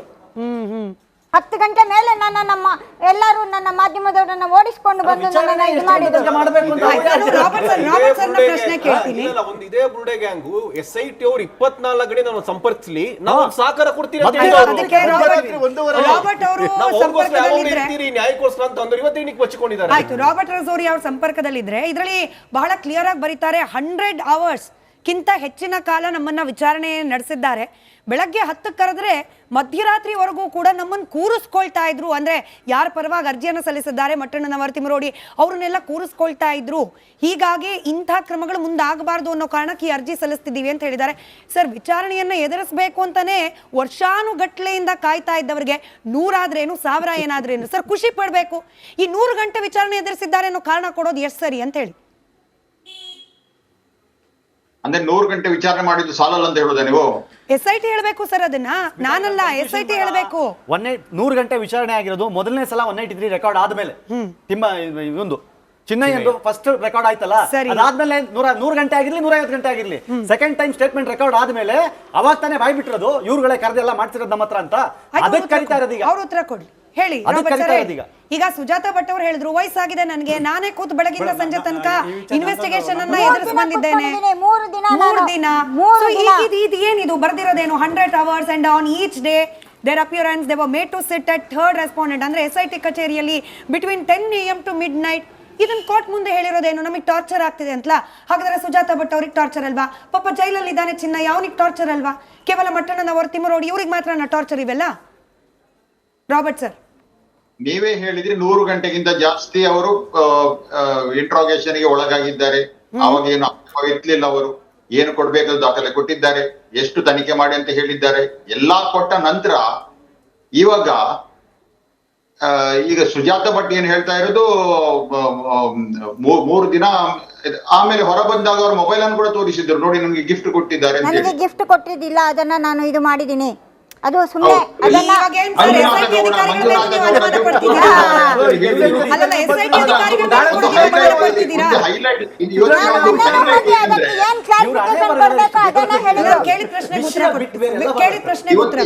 ಇವತ್ತಿನ ಬಹಳ ದೊಡ್ಡ ಹೈಲೈಟ್ ಏನಂದ್ರೆ ಸುಜಾತ ಅಮ್ಮ ತಮ್ಮ ಪಾಳೆಯ ಸೇರಿದಿರುವುದು. ಇದು ಬಹಳ ದೊಡ್ಡ ಹೈಲೈಟ್. ನಮ್ಮ ಪಾಳೆಯ ಯಾವುದು ಸರ್?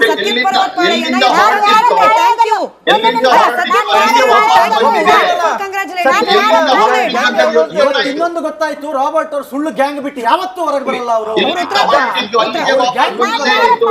ನಾನು ಸೇರ್ಕೊಂಡಿಲ್ಲ. ಸಮುದ್ರದ ನೀರು ಆರಿ ಆರಿಯಾಗಿ ಮೇಲೆ ಹೋಗ್ತದೆ,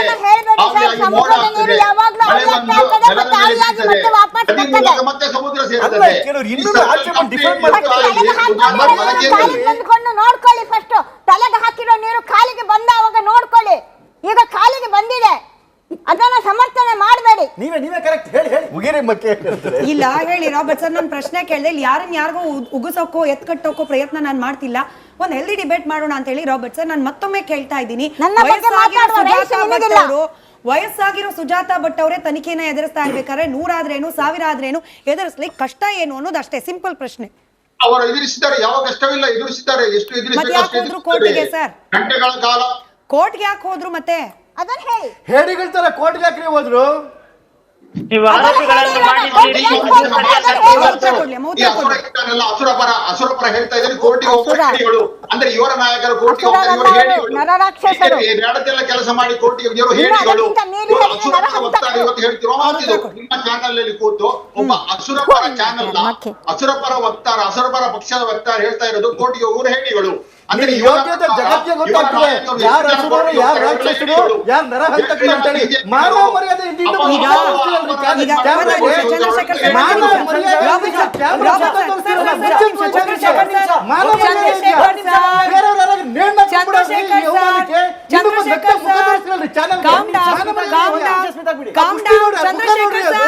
ಚಂದ್ರಶೇಖರ್ ಸರ್ ಚಂದ್ರಶೇಖರ್ ಸರ್ ಒಂದೇ ನಿಮಿಷ. ಅಲ್ಲಲ್ಲ ಚಂದ್ರಶೇಖರ್ ಸರ್ ಆಯ್ತು, ಇಲ್ಲಿ ಮಾನ ಮರ್ಯಾದೆ ಕಳ್ತನ ಮಾಡಿಲ್ಲ, ಬಿಟ್ಬಿಡಿ. ರಾಬರ್ಟ್ ಸರ್, ಭಾಷೆ ಬಗ್ಗೆ ಗಮನ ಇಡಿ, ಭಾಷೆ ಬಗ್ಗೆ ಗಮನ. ನಮ್ಮ ಬಗ್ಗೆ ಮಾತಾಡಬಾರ್ದ್ರಿ. ನೀವು ಡಿಫಾಮೇಷನ್ ಕೇಸ್ ಹಾಕಿ ಸರ್, ನಿಮಗೂ ಕಾನೂನಲ್ಲಿ ಅವಕಾಶ ಇದೆ. Chandrashekhar sir, you are open to file a defamation case.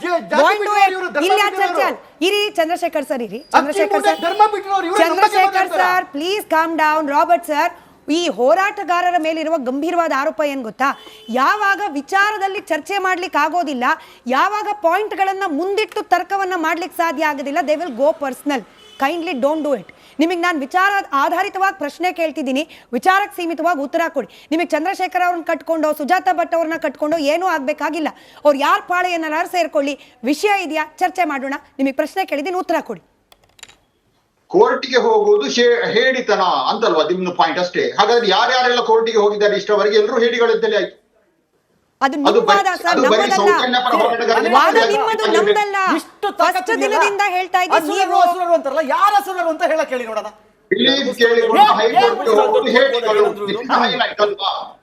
ಇವ್ರಿಗೆ ಬೇಕಾದ ಲಾಜಿಕ್ ಯಾರ ಹಸುರರು ಹೇಳ್ತೀರ ರಾಬರ್ಟ್ ಬಾಯಲ್ಲಿ. ಆಯ್ತು ಸರ್. ರಾಬರ್ಟ್ ಸರ್, ಎರಡು ಆರೋಪ. ಒಂದು, ಧರ್ಮಸ್ಥಳದ ಪರವಾಗಿ, ಅಥವಾ ನಾನು ನೇರವಾಗಿ ಹೆಸರು ಹೇಳ್ತೀನಿ, ಧೀರಜು, ಮಲ್ಲಿಕು, ಉದಯ್ ಅವ್ರು ಕೋರ್ಟ್ಗೆ ಹೋದಾಗ ನೀವು ಅವರನ್ನ ಇದೇ ಪದಗಳನ್ನ ಬಳಕೆ ಮಾಡಿ ಅಲ್ವಾ ಟೀಕೆ ಮಾಡಿದ್ದು. ಇವತ್ತು ನಿಮ್ಮನ್ನೇ ಟೀಕೆ ಮಾಡಿದ್ರೆ ನಿಮಗೆ ಅದು ಸಹಿಸೋಕಾಗ್ತಾ ಇಲ್ಲ. ಅಲ್ಲ, ಅವರನ್ನು ಏನ್ ಕಂಪೇರ್ ಮಾಡ್ತಾ ಇದ್ದೀರಿ? ಯಾರು ಉದಯ್ ಮಲ್ಲಿಕ್ ಇವರದೆಲ್ಲ ಕಂಪೇರ್ ಮಾಡ್ತಾ ಇದ್ದೀರಿ? ಅವರು ನಾವು ಏನೋ ಮಬ್ಬರ ಪರೀಕ್ಷೆ ಮಾಡಿಸ್ತೇವೆ ಹೇಳ್ತಾರೆ, ಅದರ ವರದಿ ಬರ್ತಾ ಇಲ್ಲ ಹೊರಗೆ.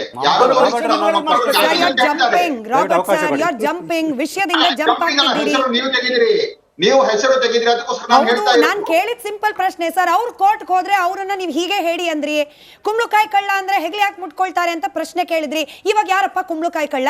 ಯಾಕೆ ಹೆಗ್ಲು ಮುಟ್ಕೊಳ್ತಾ ಇರೋದು? ತಪ್ಪಿಲ್ಲ ಅಂತಂದ್ರೆ ಎದುರಿಸಿ ವಿಚಾರಣೆ. As simple as that. ಆಗಿದೆ, ವಿಚಾರಣೆ ಎಷ್ಟು ಎದುರಿಸಬೇಕೋ ಅಷ್ಟು ಆಗಿದೆ.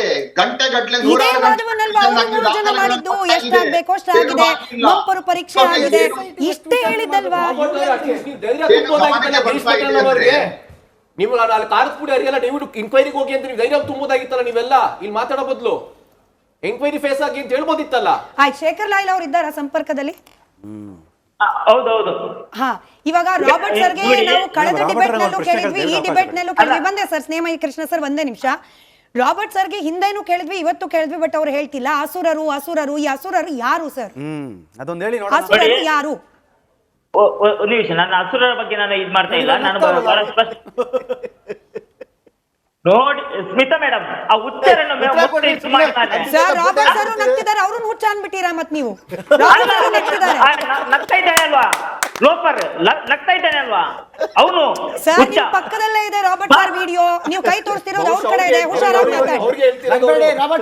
ಯಾರು ನಗಬೇಡಿ, ಅವ್ರು ಉತ್ತರ ಕೊಡಿ. ರಾಬರ್ಟ್ ಸರ್ ನಗ್ತಾ ಇಲ್ಲ, ನಾನು ನಗ್ತಾ ಇರುವವನಿಗೆ ನಾನು ಹೇಳಿದ್ದು. ಆಯ್ತು, ಉತ್ತರ ಕೊಡಿ ಸರ್, ಉತ್ತರ ಕೊಡಿ. ಅಂತ ಲೋಪರ್ಗಳನ್ನು ನೀವು ಟಿವಿ ಚರ್ಚೆಯಲ್ಲಿ ಎಲ್ಲ ಕರಿಬಾರ್ದು.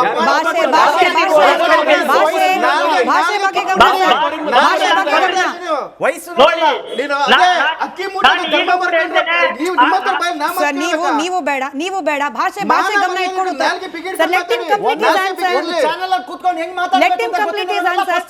ಎಲ್ಲರದ್ದು ವಾಯ್ಸ್ ಮ್ಯೂಟ್ ಮಾಡಿ, ಕೇವಲ ಶೇಖರ್ ಲಾಯ್ಲ್ ಅವ್ರದ್ದು, ರಾಬರ್ಟ್ ಅವ್ರದ್ದು ಮಾತ್ರ ವಾಯ್ಸ್ ಆನ್ ಏರ್ ಇರ್ಲಿ. ನನಗೆ ಈಗ ಅಸುರರು ಯಾರು, ಅವರ ವಿರುದ್ಧ ಕಾನೂನಾತ್ಮಕವಾಗಿ ಯಾವ ಪೊಲೀಸ್ ಸ್ಟೇಷನ್ ಅಲ್ಲಿ ಇಂಥವರು ಅಸುರರು ಅಂತ ಹೇಳಿ ನೀವಿಬ್ರು ಅಥವಾ ನಿಮ್ಮ ಪರವಾದ ಸದಸ್ಯರು ಕಂಪ್ಲೇಂಟ್ ಕೊಟ್ಟಿದ್ದೀರಿ, ಅದು ಹೇಳಿ.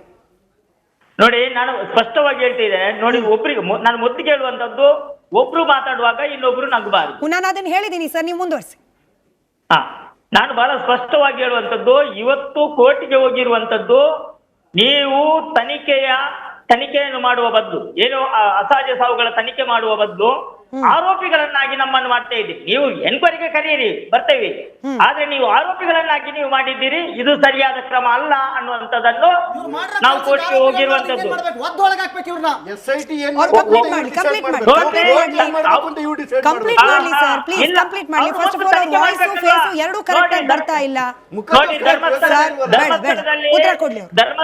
ಧರ್ಮಸ್ಥಳ ಆಸುಪಾಸಿನಲ್ಲಿ ಅಸಹಜ ಸಾವುಗಳು ನಡೆದ ಬಗ್ಗೆ ಡಾಕ್ಯುಮೆಂಟ್ ಇದೆ.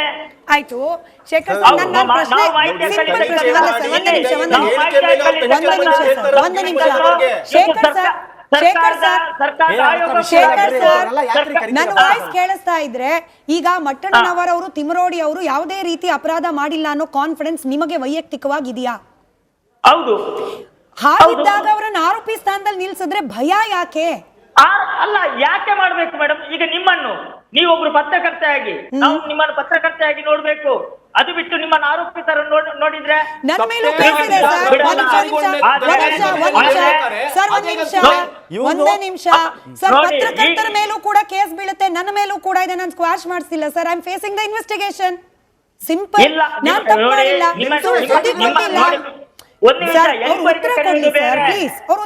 ಎನ್ಕ್ವೈರಿಗೆ ಕರೆಯುವುದು ಬೇರೆ, ನೀವು ಆರೋಪಿ ಸ್ಥಾನದಲ್ಲಿ ಇಟ್ಟುಕೊಂಡು ಎನ್ಕ್ವೈರಿ ಮಾಡುವುದು ಬೇರೆ. ಆರೋಪಿ ಸ್ಥಾನಕ್ಕೆ ಯಾಕೆ ಹೋದ್ರು? ಆರೋಪಿ ಸ್ಥಾನಕ್ಕೆ ಯಾಕೆ ಹೋದ್ರು? ಮಾಡ್ರೋ ಕೆಲಸಕ್ಕೆ. ಭಾಷೆ ಬಗ್ಗೆ ಗಮನ ಸರ್, ಭಾಷೆ ಬಗ್ಗೆ ಗಮನ. ನೋಡಿ, ಆ ಲೋಫರ್ ನಾನು ಮೊದಲು ಬಾಯಿ ಸರ್, ನೀವು ಹೇಳ್ತೀನಿ ಭಾಷೆ ಬಗ್ಗೆ ಗಮನ.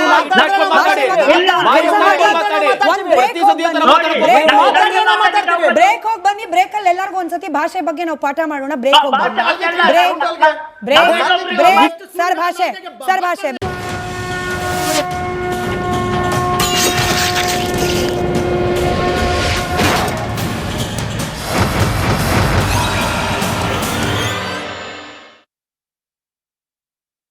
ಈಗ ತಿಮ್ಮರೋಡಿ ಅಂಡೋ ಗ್ಯಾಂಗ್ಗೆ ಈಗ ತನಿಖೆ ಎಲ್ಲ ಮುಂದುವರೆದು ಕೊನೆಗೆ ಅವರ ಬುಡಕ್ಕೆ ಬರೋವಂಥ ಸಂಭವ ಕಾಣಿಸ್ತಾ ಇದೆ.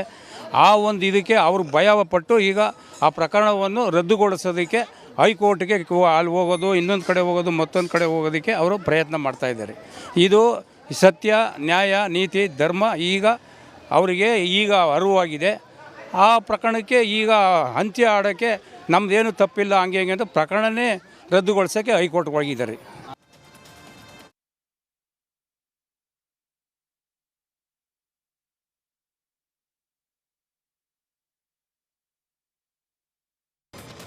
ಈ ದೇಶದಲ್ಲಿ, ಈ ನಾಡಿನಲ್ಲಿ ಒಂದು ಕಾನೂನಿದೆ. ಎಷ್ಟೆಷ್ಟು ಒಂದು ವ್ಯಕ್ತಿ, ಕುಟುಂಬ, ಸಂಸ್ಥೆ ಡ್ಯಾಮೇಜ್ ಮಾಡಕ್ ಸಾಧ್ಯನೋ ಡ್ಯಾಮೇಜ್ ಮಾಡಿದ್ದಾರೆ. ಈಗ ನಾನು ನನಗೆ ತಿಳಿದಂತ, ನನಗಿರೋ ಸರ್ಕಾರಿ ಮಾಹಿತಿ ಬಗ್ಗೆ ನಾನು ಮಾತಾಡಲಿಲ್ಲ. ಆಸ್ ಎ ಪರ್ಸನಲ್ ನನಗೂ ಗೊತ್ತಿರುವಂತ ವಿಚಾರ, ಧರ್ಮಸ್ಥಳದಲ್ಲಿ ಏನು ನಡೀತಾ ಇದೆ, ಅವರ ಯಾವ ಸಂಪ್ರದಾಯದಲ್ಲಿ ಬೆಳೆದಿದ್ದಾರೆ, ಅವರ ಪದ್ಧತಿ ಏನು, ಇದೆಲ್ಲ ನಾನು ನಮ್ಮದೇ ಆದಂತ ಅನೇಕ ಅನುಭವದಿಂದ ನಾನು ಮಾತಾಡಿದ್ದೀನಿ.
ಇದರಲ್ಲಿ ಬೇರೆ ಇನ್ನೇನಾದರೂ ನಡೆದಿದೆಯಾ ಅಂತ ಅದನ್ನು ಕೂಡ ಎಲ್ಲ ಚೆಕಪ್ ಮಾಡ್ತಾ ಇದ್ದಾರೆ. ಸೊ ಅವರ ಒಂದು ವರದಿ ಆಧಾರದ ಮೇಲೆ ತೊಗೊಳ್ತಾರೆ. ಯಾರು ಎಸ್ಕೇಪ್ ಆಗೋದು ಅಥವಾ ಹಿಡಿದಾಕೋದು ಅದು ಎರಡೂ ಕೂಡ ನಮ್ಮ ವ್ಯಾಪ್ತಿಗೆ ಬರಲ್ಲ, ಅದು SIT ವ್ಯಾಪ್ತಿಗೆ ಬರ್ತದೆ. ಅವರಲ್ಲಿ ಯಾವುದೇ ರೀತಿಯ ಒಂದು ಹೇಳ್ತೀನಿ, ಯಾವುದೇ ರಾಜಕೀಯ ಒತ್ತಡ ಇಲ್ಲ ಅಥವಾ ಹಸ್ತಕ್ಷೇಪ ಇಲ್ಲ.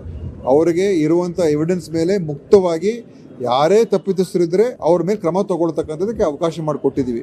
ಯಾರನ್ನು ರಕ್ಷಿಸ್ತಕ್ಕಂಥ ಪ್ರಶ್ನೆಯೂ ಇಲ್ಲ ಅಥವಾ ಯಾರಿಗೊಬ್ಬರಿಗೆ ನಾವು ಅನಾವಶ್ಯಕವಾಗಿ ತೊಂದರೆ ಕೊಡಬೇಕು ಅಂತಲೂ ಇಲ್ಲ.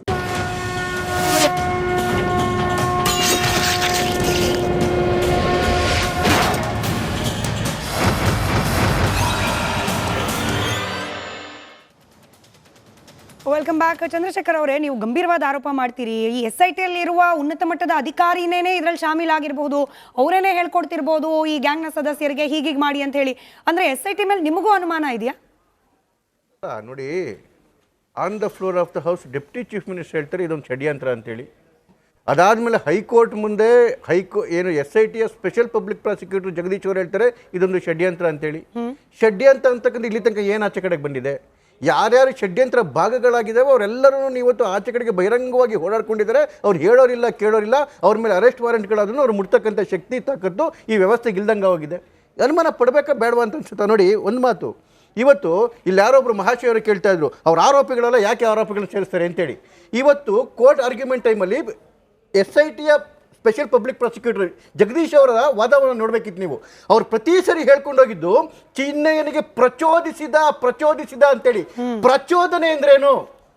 ಯಾವತ್ತೂ ಕಲ್ಪ್ರಿಟ್ಟು ಪ್ರಚೋದಿಸ್ತವನು ಮತ್ತು ಕಲ್ಪ್ರಿಟ್ ಇಬ್ಬರಿದ್ರೆ ಅತಿ ಹೆಚ್ಚು ಆಗ್ತಕ್ಕಂಥದ್ದು ಪ್ರಚೋದನೆ ಮಾಡೋರು. ಬೇಲ್ ತಗೊಂಡು ಓಡಾಡ್ಲಿ ಬೇಕಾರೆ ಅವರು ಅಂತ ಕೇಳೋರು. ಇವತ್ತು ಕಲ್ಪ್ರಿಟ್ಗಿಂತ ಹೆಚ್ಚು ತಪ್ಪಿತಸ್ಥರಿಗೆ ಅಂದ್ರೆ ಈ ಕೇಸ್ ಒಳಗಡೆಗೆ ಚಿನ್ನಯ್ಯನಿಗಿಂತ ಅತಿ ದೊಡ್ಡ ತಪ್ಪಿತಸ್ಥರು ಪ್ರಚೋದನೆ ಮಾಡಿದವರು. ನನ್ನ ವರ್ಡ್ ಅಲ್ಲ ಇದು, ಜಗದೀಶ್ ಅವರ ವರ್ಡು. ಅಂದ್ರೆ ಪ್ರಚೋದನೆ ಮಾಡಿರ್ತಕ್ಕಂಥ ಇವರು ಯಾವ ಕೇಸ್ ಮೇಲೆ ಇವರು ಕ್ವೆಶ್ಚನ್ ಕೇಳ್ತಾ ಇದ್ದಾರೆ? ಯಾವ ಕೇಸ್ ಮೇಲೆ ಕೇಳ್ತಾ ಇದ್ದಾರೆ? ಮತ್ತೊಬ್ರು ಅವರೇನೋ ಹೇಳ್ತಾ ಇದ್ರು ನೂರಾರು ತನಿಖೆಗಳಾಗೇ ಇಲ್ಲ, 100 ಸಾವುಗಳ ಬಗ್ಗೆ ಅಂತೇಳಿ. 100 ಸಾವಿರಕ್ಕೆ ತನಿಖೆ ಆಗ್ಲಿ ಅಂತಾನೆ ನೀವು FIR ಮಾಡಿರೋದು ಸ್ವಾಮಿ. SIT ಅದಕ್ಕೆ ಕರ್ತಿದ್ದೇನಕ್ಕೆ ಏನು 39/2025 ಕೇಸ್ ರಿಜಿಸ್ಟರ್ ಆಗಿದೆ ಬೆಳ್ತಂಗಡಿಲಿ. ಯಾವುದಕ್ಕೆ ಕೇಸು? ಸೌಜನ್ಯ ಹೊರತುಪಡಿಸಿ ಉಳಿದಂತ ಎಲ್ಲಾ 100 ಶವಗಳು ಮತ್ತೆ ಅತ್ಯಾಚಾರಗಳ ಬಗ್ಗೆ ಏನಿತ್ತು ಅದರ ತನಿಖೆಗೆ ನೀವು ಅದರ ಕೇಸನ್ನೇ ವಾಪಸ್ ತಗೊಂತೀವಿ ಅಂದ್ರೆ ಏನರ್ಥ ನಿಮ್ದು? ಹಾಗಾದ್ರೆ ಯಾವ ಹೋರಾಟ ಮಾಡಿದ್ರಿ ನೀವು? FIR ಏನಕ್ಕೆ ಸ್ಕ್ರಾಚ್ ಮಾಡ್ಲಿಕ್ಕೆ ಕೊಟ್ಟಿದ್ರಿ? ಅದ್ರ ಅರ್ಥ ಏನು ಅಂತ ಹೇಳಿದ್ರೆ ಈಗ ಹೇಳ್ತಾ ಇದ್ರಲ್ಲ, ತಡ್ಕೊಳ್ರಿ ಒಂದು ನಿಮಿಷ. ಈಗ ನೋಡಿ, ಇವ್ರು ಹೇಳ್ತಾ ಇರೋದು ಈ ವ್ಯವಸ್ಥೆ ಒಳಗಡೆಗೆ ಅನ್ಯಾಯವಾಗಿ ಅವ್ರು ಆರೋಪಿ ಮಾಡಿದ್ದಾರೆ ಅಂತೇಳಿ. ಯಾವ ವ್ಯವಸ್ಥೆ ಒಳಗಡೆ SIT ಅನ್ಯಾಯ ಮಾಡ್ತಾ ಇದೆಯಾ? ಕೂತ್ಕೊಳ್ರಿ ಒಂದ್ ನಿಮಿಷ ರೀ, ಸುಮ್ಮನೆ ಕೂತ್ಕೊಳ್ರಿ ಒಂದ್ ನಿಮಿಷ.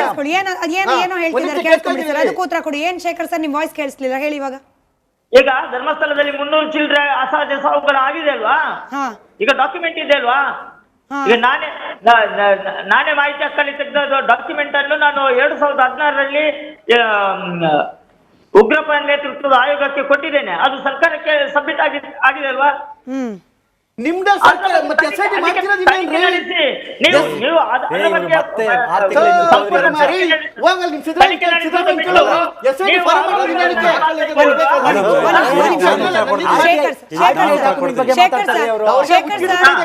ಚಂದ್ರಶೇಖರ್ ಪೂರ್ತಿ ಮಾತಾಡ್ಬಿಡ್ಲಿ. ನೀವೇನೋ ಇಂಪಾರ್ಟೆಂಟ್ ವಿಷಯ ಹೇಳ್ತಿದ್ದೀರಿ ಅನ್ಕೊಂಡೆ ನೀವು ಮತ್ತೆ ಹಿಂದೆ ಹೋಗ್ತಿದ್ದೀರಿ ಅನ್ನೋ ಆರೋಪ ಇದೆ. ಅವ್ರು ಮುಗಿಸ್ಬಿಡ್ಲಿ, ಕೇಳಿಸ್ಲಿ. ಅಸಹಜ ಅಲ್ಲ ಸರ್, ನೀವೇ ಹೇಳಿದಂಗೆ ನಿಮ್ಮ ಹತ್ರ ಡಾಕ್ಯುಮೆಂಟ್ ಇದ್ರೆ SIT ಕೊಡಬೇಕಾಗಿತ್ತು, ನೀವು ಕೊಟ್ಟಿಲ್ಲ. Point close.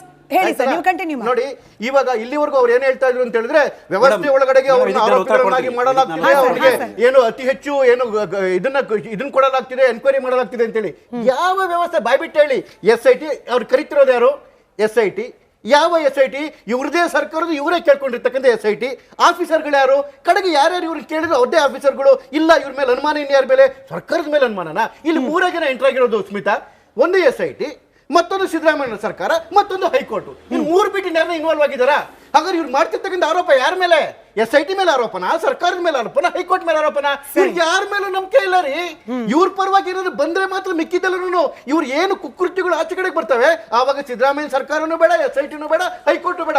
ಇವತ್ತು ಹೋಗಿರ್ತಕ್ಕಂಥ ರಿಲೀಫ್ ಯಾವ ವಿಷಯಕ್ಕೆ ಹೋಗಿದ್ದಾರೆ? 100 ಕೊಲೆಗಳನ್ನ ಏನು ಇವ್ರು ಬಾಯ್ ಬಿಡ್ಕೊಂತ ಇದ್ರೆ ಬೆಳಗ್ಗೆ ಎದ್ದು ಹಸುರರು 100 ಕೊಲೆಗಳು ಅದನ್ನೇ ಕನ್ನಡ ಮಾಡಕೊಟ್ಟಿರೋದು SIT. ಅದಕ್ಕೆ ಯಾಕೆ ಮತ್ತೆ ತಡೆ? ಈಗ ಸ್ನೇಹಮಯಿ ಕೃಷ್ಣ ಸರ್, ತಾವೇನೋ ಹೇಳಬೇಕು ಅಂತಿದ್ರೆ ನೀವು ಮುಗಿಸಿದ್ಮೇಲೆ ನಾನು ಕೀರ್ತಿ ಪ್ರಶ್ನೆ ಕೇಳ್ತೀನಿ. ಸ್ನೇಹಮಯಿ ಸರ್. ಮೇಡಮ್ ಅಲ್ಲಿ ಅಸಹಜ ಸಾವುಗಳ ಬಗ್ಗೆ ತನಿಖೆ ನಡೆಸಬೇಕು ಅಂತ ಹೇಳಿದ್ರೆ ಯಾಕೆ ತನಿಖೆ ನಡೆಸಬೇಕು ನಂಗೆ ಅರ್ಥ ಆಗ್ತಿಲ್ಲ. ಅವ್ರು ಕಾನೂನಾತ್ಮಕ ಹೇಳಬೇಕು. ಅಸಹಜ ಸಾವು ಅಂತೇಳಿ ತೀರ್ಮಾನ ಆದಮೇಲೆ ಅದು ಪ್ರಕರಣ ದಾಖಲಾಗಿದೆ, ಕ್ಲೋಸ್ ಮಾಡಿದ್ದಾರೆ. ಅದು ಅಸಹಜ ಸಾವಲ್ಲ, ಅದು ಕೊಲೆ ಆಗಿದೆ ಅಥವಾ ಮತ್ತೊಂದು ಅಪರಾಧ ಕೃತ್ಯ ಆಗಿದೆ ಅಂತ ಮಾತ್ರ ತನಿಖೆ ನಡೆಸಬೇಕು. ಪ್ರಭಾವಿಗಳ ಅದು ಅಸಹಜ ಸಾವಲ್ಲ ಅನ್ನೋದಕ್ಕೆ ಅವ್ರು ಹೇಳ್ತಾರೆ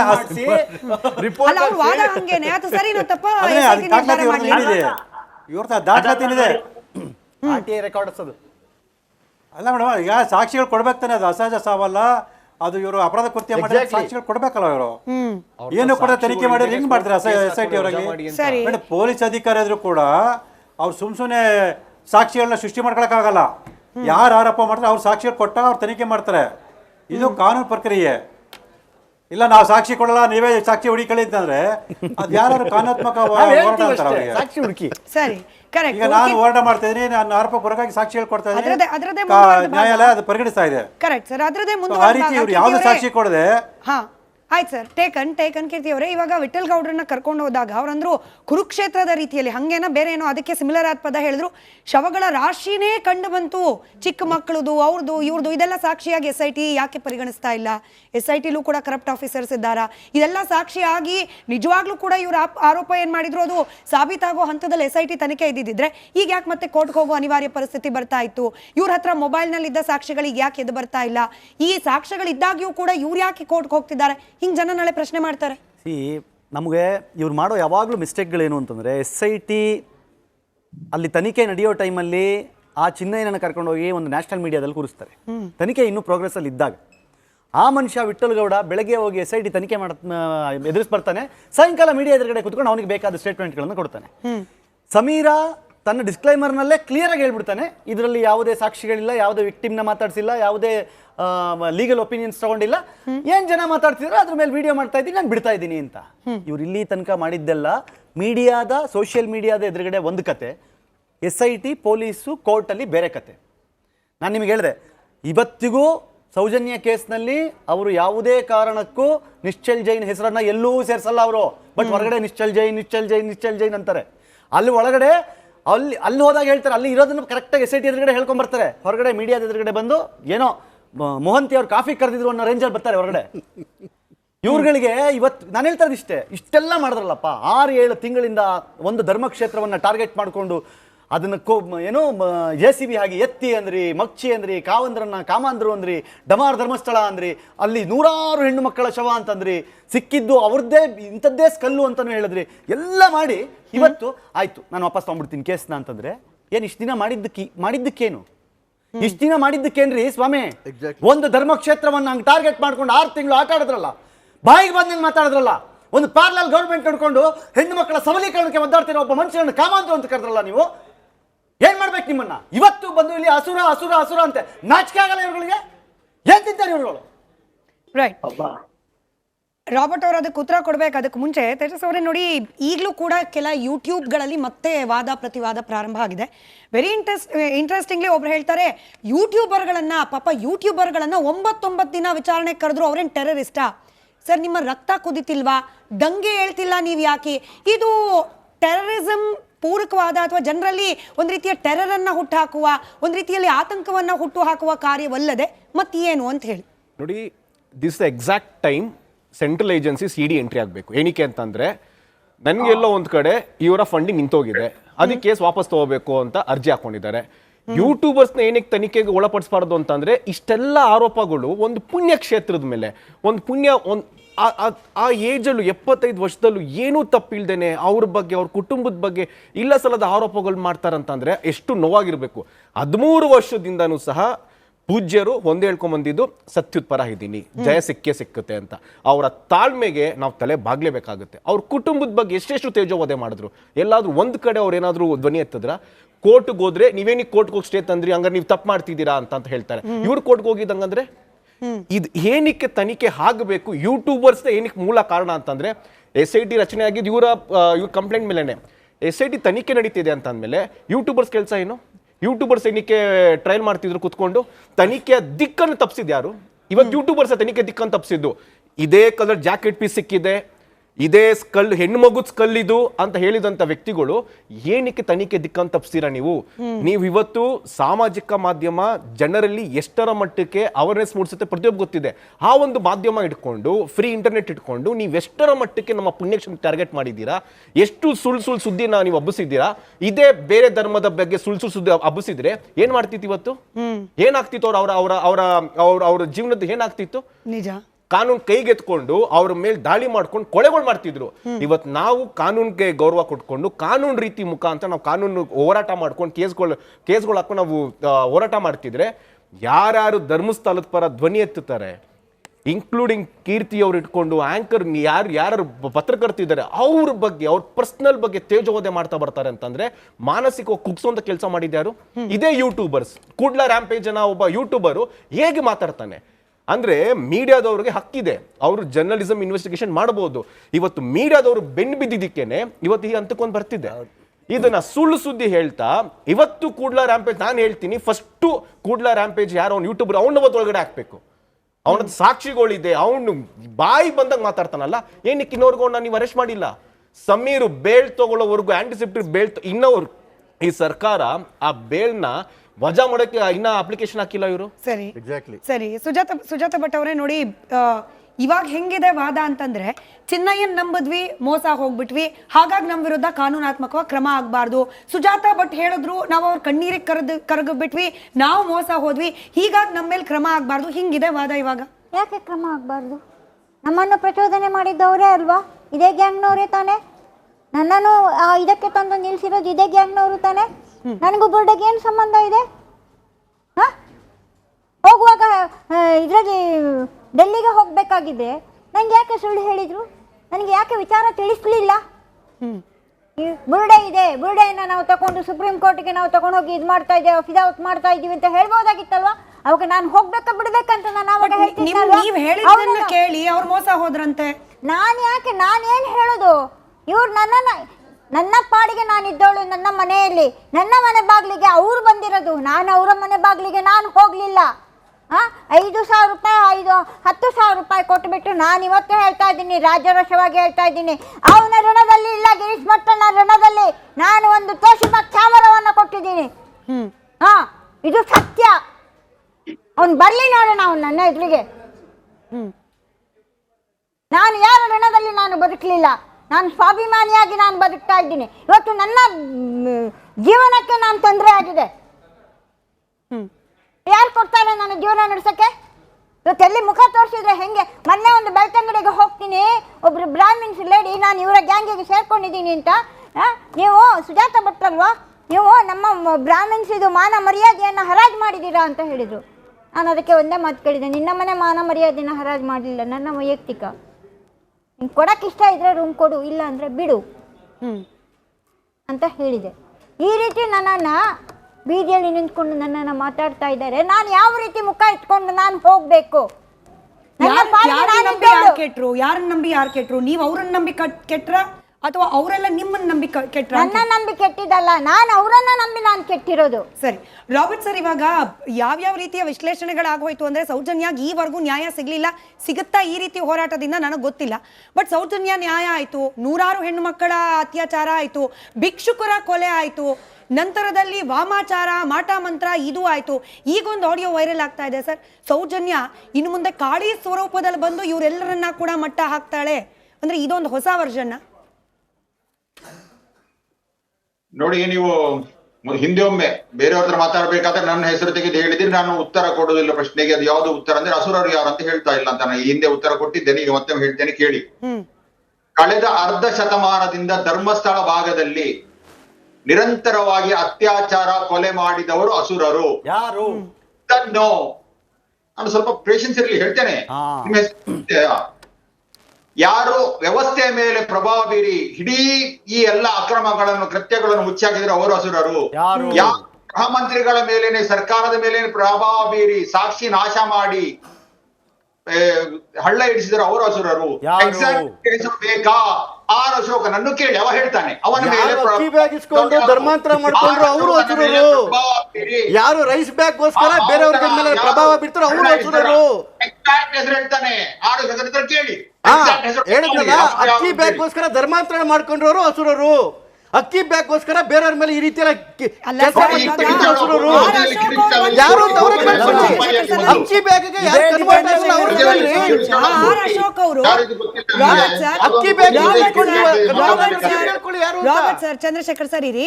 ಆರ್ ಅಶೋಕ್ ಅವ್ರ ಬಾಯಲ್ಲಿ ಅಸುರರು ಅನ್ನೋ ಪದ ಬಂದಿದ್ರೆ ನಾನು ಕೇಳಿರ್ತಿದ್ದೆ ಯಾರು ಸರ್ ಅಸುರರು ಅಂತ ಹೇಳಿ. ಬಂದಿರೋದು ನಿಮ್ ಬಾಯಲ್ಲಿ, ಹಂಗಾಗಿ ನಿಮ್ಮನ್ನ ಕೇಳ್ತಿದೀವಿ ಯಾರು ಅಸುರರು. ಅಶೋಕನ ಹತ್ರ ನೀವು ಏನು ಕೇಳ್ಬೇಕಂದ್ರೆ ನಿಮ್ಮ ಮೇಲೆ ಪ್ರಭಾವ ಬೀರಿ ಹಳ್ಳ ಹಿಡಿಸಿ ನೀವ್ ಹೇಳಿದ್ದಕ್ಕೆ ಉತ್ತರ ಕೊಡ್ರಿ ಫಸ್ಟ್.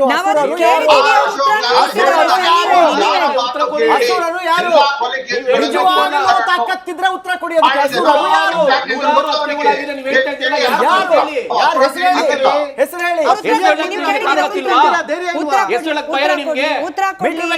ಆಯ್ತು, ಉತ್ತರ ಕೊಡ್ಲಿ.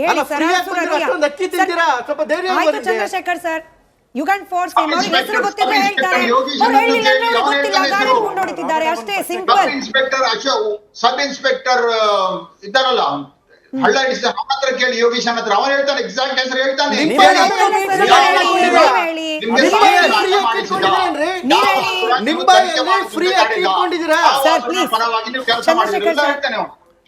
ಇಲ್ಲ ಸರ್, ಮತ್ತೊಮ್ಮೆ ಬಹಳ ವಿನಮ್ರವಾಗಿ ಕೇಳ್ತಾ ಇದ್ದೀನಿ. ಅಶೋಕ್ ಅವರಿಗೆ ಕೇಳಬೇಕಾದ ಪ್ರಶ್ನೆ ಕೇಳಾಗಿದೆ, ಯೋಗೇಶ್ ಗೌಡ್ರ ಬಗ್ಗೆ ಕೇಳಬೇಕಾದ ಪ್ರಶ್ನೆ ಎಲ್ಲರಿಗೂ ಕೇಳಾಗಿದೆ. ಈಗ ಅಸುರರು ಅಂತ ಹೇಳಿ ಈ ಡಿಬೇಟ್ ನಲ್ಲಿ ಹೇಳಿದ್ ನೀವು, ಹಾಗಾಗಿ ಹೆಸರು ಹೇಳ್ಬಿಡಿ. 10 ಸೆಕೆಂಡ್ ಸಾಕು. ಯಾರು ಅಸುರರು? ಇಡೀ ವ್ಯವಸ್ಥೆ ಮೇಲೆ ಯಾರು ನಿಯಂತ್ರಣ ಹೊಂದಿದ್ದಾರೋ ಮಾಧ್ಯಮಗಳ ಮೇಲೆ. ಗೊತ್ತಿಲ್ಲ, ನಿಮಗೆ ಗೊತ್ತಿಲ್ಲ ಅಥವಾ ಹೇಳಕ್ಕಾಗ್ತಾ ಇಲ್ಲ?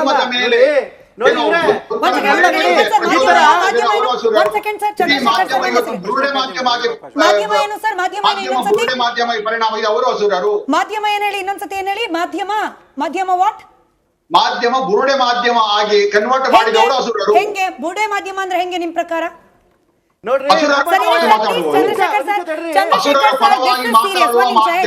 ಏನೇನು ಇನ್ನೊಂದ್ಸತಿ ಹೇಳಿ ಸರ್. ಅಸುರರ ಪರವಾಗಿ ಮಾತಾಡುವ ಮಾಧ್ಯಮ ಅಂದೆ ನಾನು. ಯಾರ ಅಸುರರು? ಯಾರ ಪರವಾಗಿ ಮಾತನಾಡ್ತಿದ್ದೀವಿ? ಸತ್ಯ ಮಾತಾಡೋ. ಒಂದ್ ನಿಮಿಷ ಇರಿ sir. I can and my company can file a defamation case sir. ನೀವ್ ಇವತ್ತು ಹೆಸರು ಹೇಳಬೇಕು. ಯಾರ ಪರವಾಗಿ? ರಾಬರ್ಟ್ ಸರ್, ಇವತ್ತು ನಾವು ಅಥವಾ ನಮ್ಮ ಮಾಧ್ಯಮದವರು ನಾವು ದುಡ್ಡು ತಗೊಂಡು ಸುದ್ದಿ ಮಾಡ್ತಿದೀವಿ ಅಥವಾ ಯಾರ್ದಾದ್ರೂ ಪರವಾಗಿ ಸುದ್ದಿ ಮಾಡ್ತಿದೀವಿ ಅನ್ನೋ ಅನುಮಾನ ನಿಮ್ಮ ಹತ್ರ ಇದ್ರೆ ಹೆಸರು ಹೇಳಿ sir. We can challenge in the ಕೋರ್ಟಿಗೆ ಹೋಗಿ ನಾವು ಚಾಲೆಂಜ್ ಮಾಡ್ತೀವಿ. ನಿಮ್ಗೆ ಧೈರ್ಯ ಇದೆಯಾ?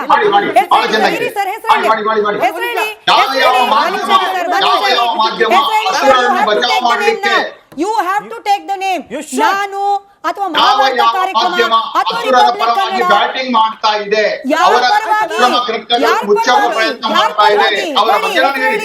ಹೆಸರು ಹೇಳಿ ಸರ್. ಸತ್ಯ ಆಗಿದ್ರೆ ನೀವು ನನ್ನ ಮೇಲೆ ಕೇಸ್ ಹಾಕಿ, ಸುಳ್ಳಾಗಿದ್ರೆ ನಾವು ಆಸ್ ಅ ಕಂಪನಿ ನಿಮ್ಮ ಮೇಲೆ ಕೇಸ್ ಹಾಕ್ತೀವಿ. ನೀವ್ ಹೆಸರು ಹೇಳಿ ಸರ್. ಯಾಕೆ ಹೆದರ್ತಿದ್ದೀರಾ? ಒಂದ್ ನಿಮಿಷ sir. This is personal. Chandrashekhar sir, this is personal. ನಮ್ಮ ಮಾಧ್ಯಮದ ಮೇಲೆ ನೀವು ಹೆಸರು ಹೇಳಿ ಸರ್. ಹೆಸರು ಹೇಳಿಲ್ಲ ಅಂದ್ರೆ ನಾನು ಓಪನ್ ಆಗಿ ಹೇಳ್ತೀನಿ, ರಾಬರ್ಟ್ ಅವರಿಗೆ ತಾಕತ್ತಿಲ್ಲ ಹೆಸರು ಹೇಳಕ್ಕೆ. ನಾನು ಇವತ್ತು ನನ್ನ ಭಾಷೆ ಬಗ್ಗೆ ಕೂಡ ಕನ್ನಡ. ನಿಮ್ಮ ಪ್ರಕಾರ ಯಾರ ಅಣತಿಯ ಮೇರೆಗೆ ಅಥವಾ ಯಾರ ಪ್ರಭಾವಕ್ಕೆ ಒಳಗಾಗಿ ಸುದ್ದಿ ಮಾಡ್ತಿದೆ? ಹೆಸರು ಹೇಳಿ, ಹೆಸರು ಹೇಳಿ. Let's go legal. ಧರ್ಮಸ್ಥಳದಲ್ಲಿ ಆದ ಕೊಲೆಗಳ ಬಗ್ಗೆ ನಿಮ್ಗೆ ಕಾಳಜಿ ಇಲ್ಲ, ಅದಕ್ಕೆ ನ್ಯಾಯ ಕೊಡಿಸೋಕೆ ನಿಮಗೆ ಕಾಳಜಿ ಇಲ್ಲ. ಯಾರು ನ್ಯಾಯ ಕೊಡಿಸಲು ಮಾತಾಡ್ತಾರೆ ಅವರನ್ನು ಬಾಯಿಗೊತ್ತಿಸುವಂತ ಕಾಳಜಿ ಅಲ್ವಾ? ಇಷ್ಟು ಕೊಲೆಗಳಾಗಿವೆ, ಅದರ ಬಗ್ಗೆ ನ್ಯಾಯ ನೀವು ಮಾತಾಡಲ್ಲ. ಚಂದ್ರಶೇಖರ್ ಸರ್ 30 ಸೆಕೆಂಡ್ಸ್ ಐಸ್ಕೊಂಡ್ಬಿಡಿ. ಕಷ್ಟ ಅಂತ ನನಗೆ ಗೊತ್ತು. ಬರೋದು ಅವಕಾಶ ಕೊಟ್ಟಿದ್ದೀನಿ.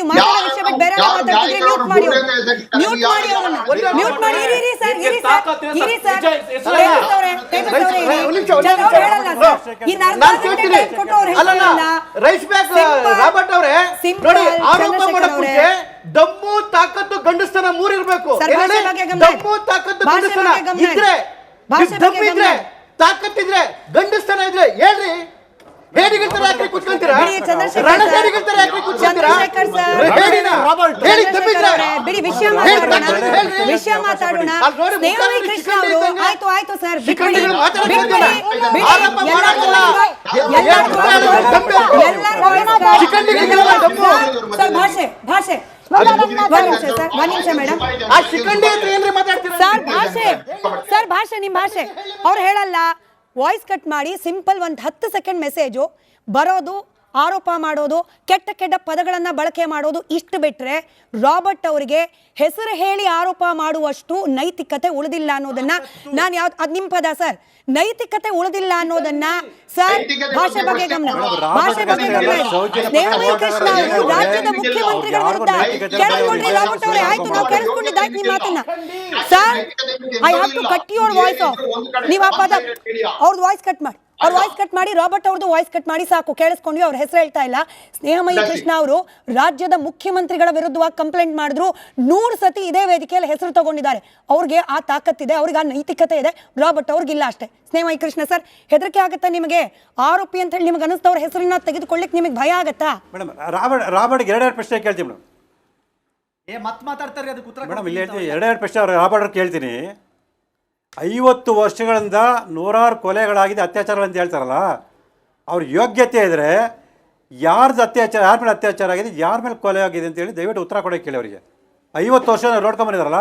ಮತ್ತು ಇವ್ರ ಸಾಕ್ಷ್ಯಗಳಿದ್ರೆ ನನ್ನ ಥರ ಕೋರ್ಟ್ಗೆ ಹೋಗಿ ಇವ್ರು ಯಾಕೆ ಕಾನೂನುಬದ್ಧವಾಗಿ ಹೋರಾಟ ಮಾಡ್ತಿಲ್ಲ?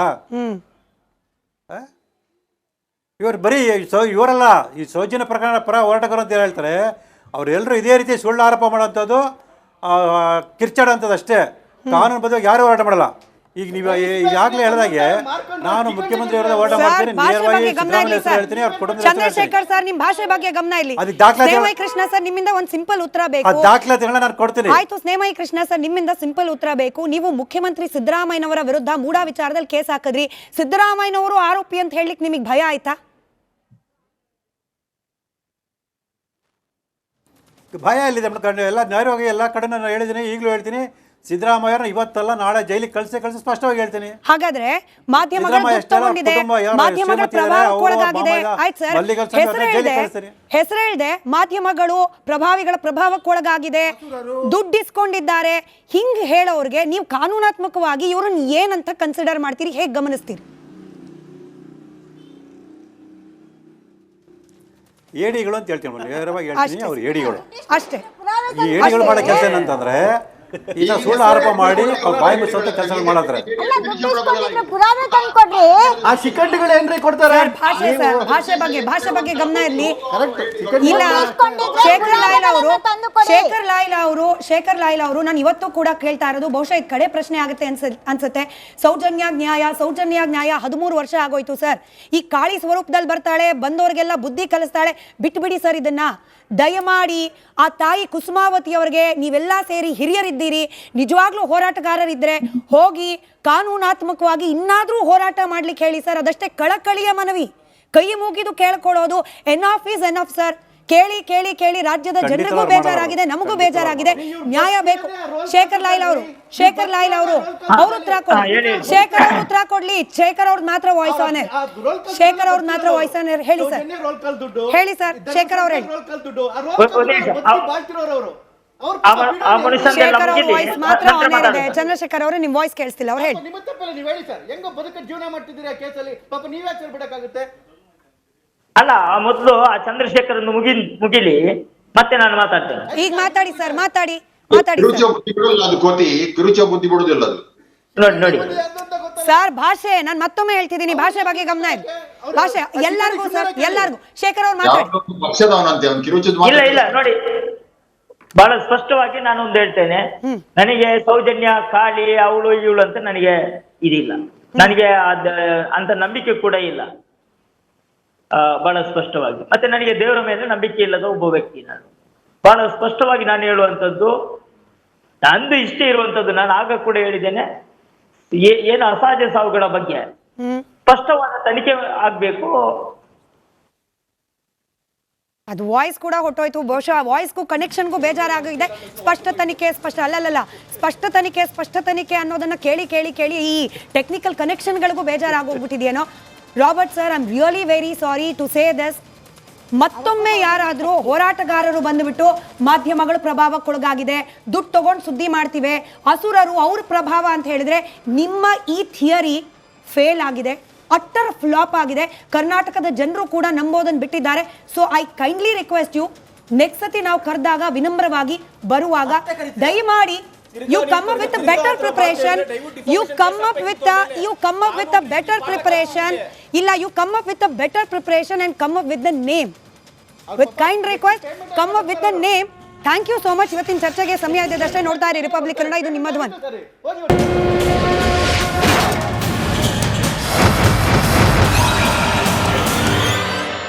ಚಹಾದ ಅಸಲಿ ಟೇಸ್ಟ್ MDHT+ ನಿಂದಲೇ ಬರುತ್ತೆ. ಗಂಟು ಕಟ್ಟಿಕೋ ಲವಂಗ, ಹಸಿರು ಏಲಕ್ಕಿಯಿಂದ ತುಂಬಿದ MDHT+ ಮಸಾಲೆ.